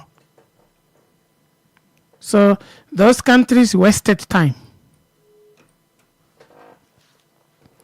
Those countries wasted time. So I don't think they will be able to, even if they build ports, they will still need Durban. They will still need Walvis Bay. They will still need Walvis Bay. They will still need Durban. So I think Namibia, the railway line built from everywhere, is still a viable economic plan. What Namibia need to do is to desist from employing old locomotive systems. That's the only problem, but that's what Namibia can afford at this point. The new locomotives are expensive. So the new locomotives are expensive. Unless Namibia gets money from where, I don't know where, to build bullet trains. Because with bullet trains, they can travel fast in an hour. Can cover 1,000 kilometers. So which means I can rent a house in Katima and work in Windhoek. I'm exaggerating a little bit, but that's if we are talking about bullet train. But for Namibia to have bullet trains, well, that's still very expensive, because you need, new age locomotive systems and new rail technologies. So unless you talk with the Chinese or the Russians or the Americans to help in that regard, and whatever deal you are going to do, but with oil and gas, We're going to say, look, we can give you one oil field, and you can build us that. Morning. Morning, Tate France. How are you? Good. How are you, sir? I'm very good. Hmm. I wanted to talk about the first topic that you started with. You can just start with this one. With this one? No, you can start with the first topic. Yes, the one that you talked about, the AI thing that tender that has been cancelled. Yes. And one asks actually, how did the cat go through the window or got inside the house? Because we are asking, how did this happen? Because when we hear that, when I first heard that Namibia is giving this tender to the U.S., the first thing that came to my mind was the concern, the biggest concern of why would they want to monitor our crops? For what purpose? Those are the questions. Those are the fundamental questions that we should ask ourselves. Why is it important in the first place? Because what it's called, the organization, they say it's called 6 Gen Corp, which is basically an American agricultural technology company, which basically now specialize in the use of AI and satellite remote data collection. So at the end of the day, what are they going to use this data for? Because we understand these people are actually busy with what we understand is called the seed banks. We already understand there's a seed bank in the Netherlands. We understand of the organization SEEDCO, which is basically operating in 15 African countries. Zimbabwe, South Africa is basically also one of them as well. What's happening? What is SEEDCO busy with? Because at the end of the day, they're actually monitoring your crops. They monitor your crops. At the end of the day, the type of fruits that they're producing nowadays, what? It's basically seedless fruits. Why are they producing seedless fruits at the end of the day or products? Because in the future, these people are actually busy patterning the seeds. When they pattern those seeds, what happened? In the future, you cannot use any particular seed without the patent holder. Exactly. So what does that mean? It means that they end up controlling you. You are talking about big pharma and big tech at play. We are talking about big pharma and big tech. And this is a major problem that we do not see, because we cannot just blindly accept anything that the U.S. gives to us. Because look, when you look at Bill Gates has been one of the people that has always been pushing the agenda of contraceptives. Now we have so many illnesses in Africa. No one is talking about Ebola in DRC. But then they are pushing the agenda of Africa, the need for Africa to have contraceptives. Why is it so important? And our government has actually been lured into that particular idea whereby they've been pushing the agenda of contraceptives through the U.S. aid programs. And we have been blindly following that particular agenda of receiving contraceptives. Yes, contraceptives are actually good for what? For birth control. But at the end of the day, why does a particular country want to push it into Namibia and they are not pushing it into their own country? No, look, the Namibia is even 3 million. And Namibia is supposed to increase it is supposed to increase population. They are increasing their populations. They are not keeping their population because they understand what purchase power parity is. Exactly. Look, why is Nigeria has the largest economy now? And the Nigerians are still going to South Africa. Why? It's because of the population at the end of the day. Because population is power. When you look at what Bill Gates is doing with the Bill Gates Foundation, he's buying up so much farmland in the United States alone already. About 270,000 acres of land. What is he doing with that particular land? That is these farms that is busy buying up. Those are the questions that we should ask ourselves. When you look at the same foundation again, it's the same foundation that is also funding the WHO nutrition division and food security panel. So you ask yourself, why is he funding those those particular divisions that are very much important to human survival? I think those are fundamental questions that we are not asking ourselves. When you look at what they call the Flaxner report, which was actually done in 1910 by Albert Flaxner. This is a report which actually changed how we use medication today, which was basically pushed. It was actually done under with the support of Kissinger. After that, who was actually pushing it? It was basically the Rockefeller. The Rockefeller pushed this particular agenda of the Flaxner report, which actually changed how we use medication today. So at the end of the day today, you cannot use food. Because look, when you are sick, Dr. France, you can actually treat yourself with just your diet. And just take a few supplements of our normal herbs. They completely destroy that. So what do we do now? Now we depend on Big Pharma. That's where we are right now. So at the end of the day, these people, whatever program that they have actually this program on how, with an agenda to change how we actually benefit from those particular things that we benefit from, and change the whole agenda so that we can actually start benefiting from them. Because there's no way that you can actually just want to come and study our agricultural land and how we actually use it.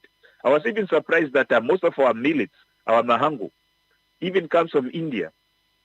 This is what we call okaja. No, the government is actually supplementing and giving mahango to people so that they can grow. Where does it come from? It's not grown in Namibia. You spoke about GMO as well, Mr. Franz, at the beginning of your show. Now Namibia have an agenda or program that we do not accept GMOs to be grown in Namibia. But when you look at Namib Mill, where do they get most of their maize from? It comes from South Africa, not produced in Namibia. And what does South Africa produce? South Africa has the right to produce GMOs. So we cannot produce them here because I remember there was a farmer who was basically doing that and he was stopped.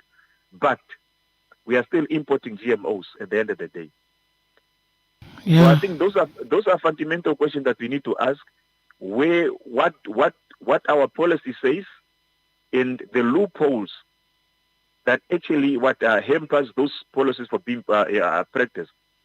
That's why I agree with you when you say that we are basically being romanticizing things because, look, there's no way that we say that we're against a particular thing, but at the same time, we become what? We become lukewarm in our position. It's foreign policy. Exactly. Foreign policy. That's why I was even disappointed in the oil and gas. The deputy president says that, look, Namibia itself, we have no plan in producing oil. Those words, that's what he said. We have no plans or desire to produce oil ourselves. So in other words, this oil is for taking. Since you have the biggest amount of money to actually invest, you can go ahead and actually take this particular thing, and we will not even be a hindrance to you who's coming to collect this particular thing, which belongs to us, which is in our land. Mr. Franz, let me drop there. Thank you very much. All right. Yeah, so that's why I'm telling you that I need to be convinced. I am ready to withdraw my statement. I can withdraw it anytime. But I will let it hang. Because I have a reason why I'm saying we have a romantic statement in the name of a foreign policy. And we make romantic statements in the name of making, speeches for the plan. We talk about the walk, we talk about the journey, we have not traveled yet. And other people are walking the talk. You see, other people are walking the talk.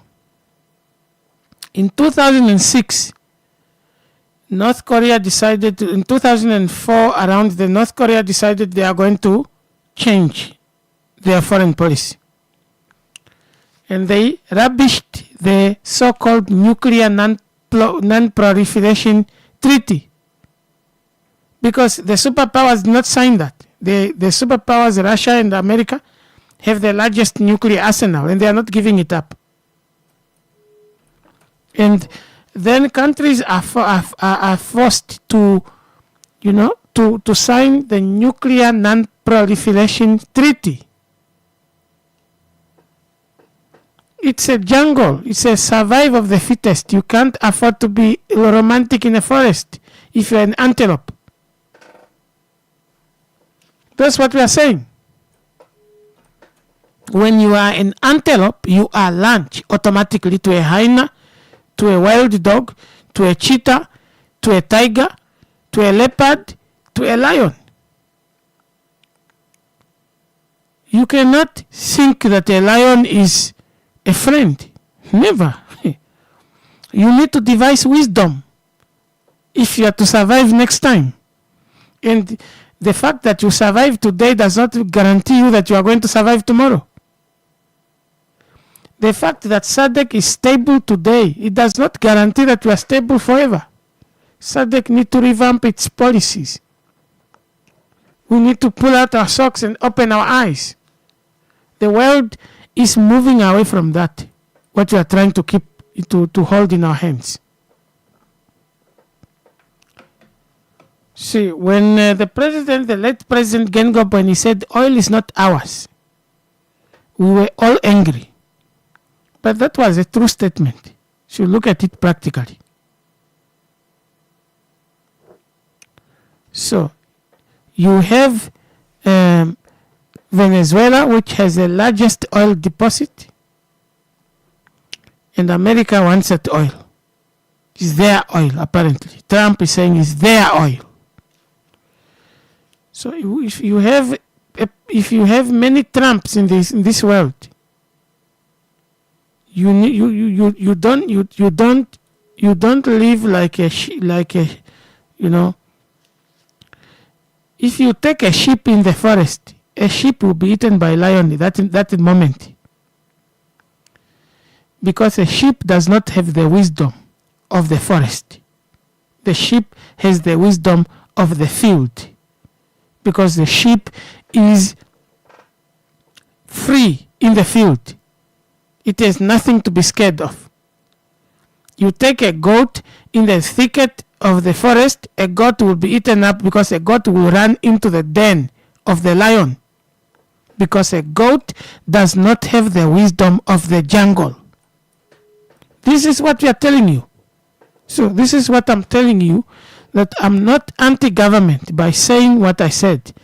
I'm pro-government, because I'm trying to tell the government that the government is trying to be a sheep in a jungle.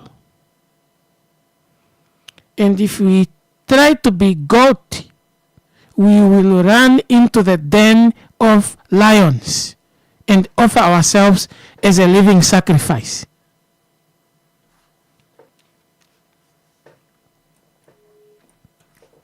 So, the goat, if you put a goat and the springbok has the wisdom of the jungle, because it knows that, hey, there are red flags here, let me move this side. But a goat will run into the den of lions. You just see a bunch of goat running into the den of lions, because a goat does not know what a den is. A goat has the freedom of the field, where they were running into cattle and they are not, they are not kicked, or you see, they think a lion is a cattle. You offer yourself as a living sacrifice.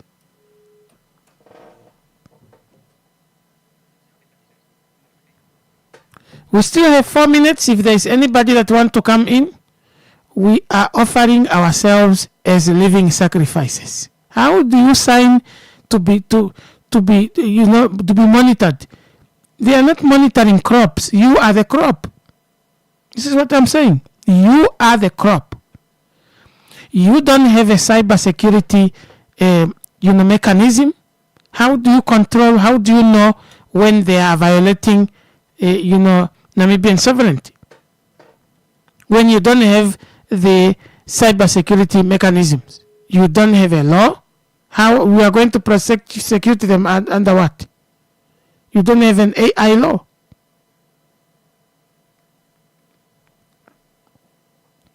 So this is what we are talking about. Somebody just stand up and just make a decision because they are in power.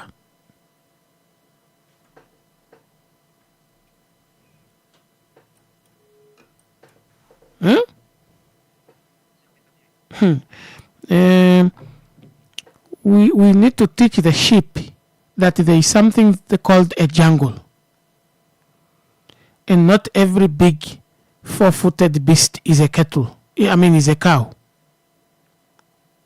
Some four-footed beasts are ravening or ravaging, ragged meat eaters. And goats need to know, because Africa is a place of sheep and goats. They run into the den of lions, and they become living sacrifices. Offered by whom? By themselves.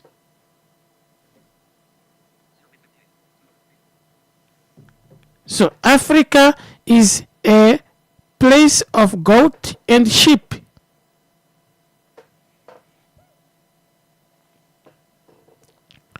Africa is a place of goat and sheep.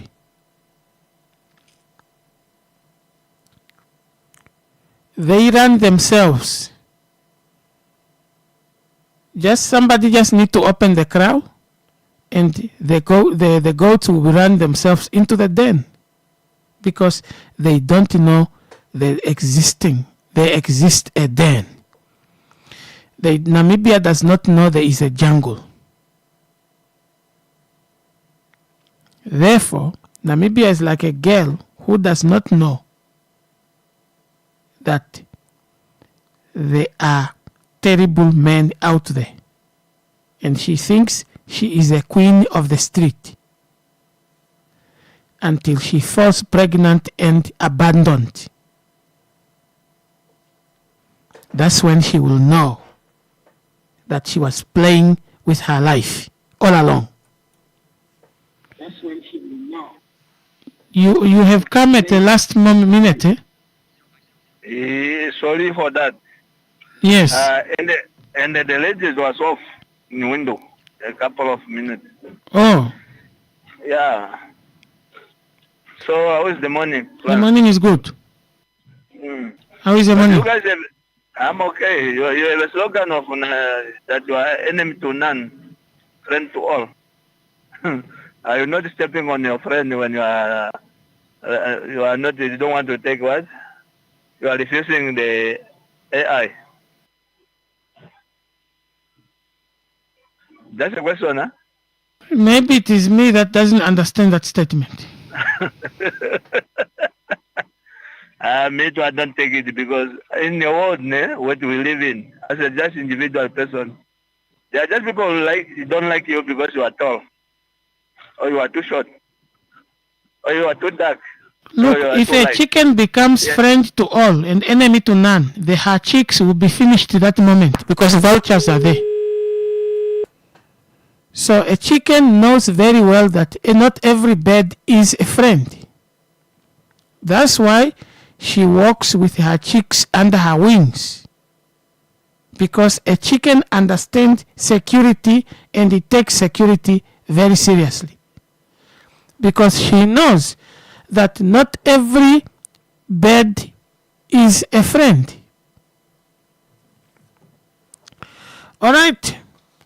We have come to an end of our program. It's 1 minute past the hour of 9 o'clock now. And let me give the chair to Nalvanda to take over. And we are going to meet again. I'm going to cook other stories again for you. And but lastly, I'm going to say Africa is a sheep and a goat that needs to be taught that there is a jungle and not every beast is a cow. Not everything that glitters is gold, and not everything that has wings and can be grilled is a chicken. You will eat an owl if you are fond of grilled winged things. Be careful. From me, it's a goodbye. And let's have a good time again tomorrow. Get social with us on Twitter, Facebook, Instagram, and LinkedIn. Our handle is Eagle FM Namibia. Eagle FM, the eye. Omutiha gutekirwa kaguna imatina omjo. Chikao shafathana na nalo ngeshifa ya eshiwike moshiwana. Iye moyawo ota ingongotisa mwene. Ana ngeshifa ya Namibia ompito mbwana wa olonjika.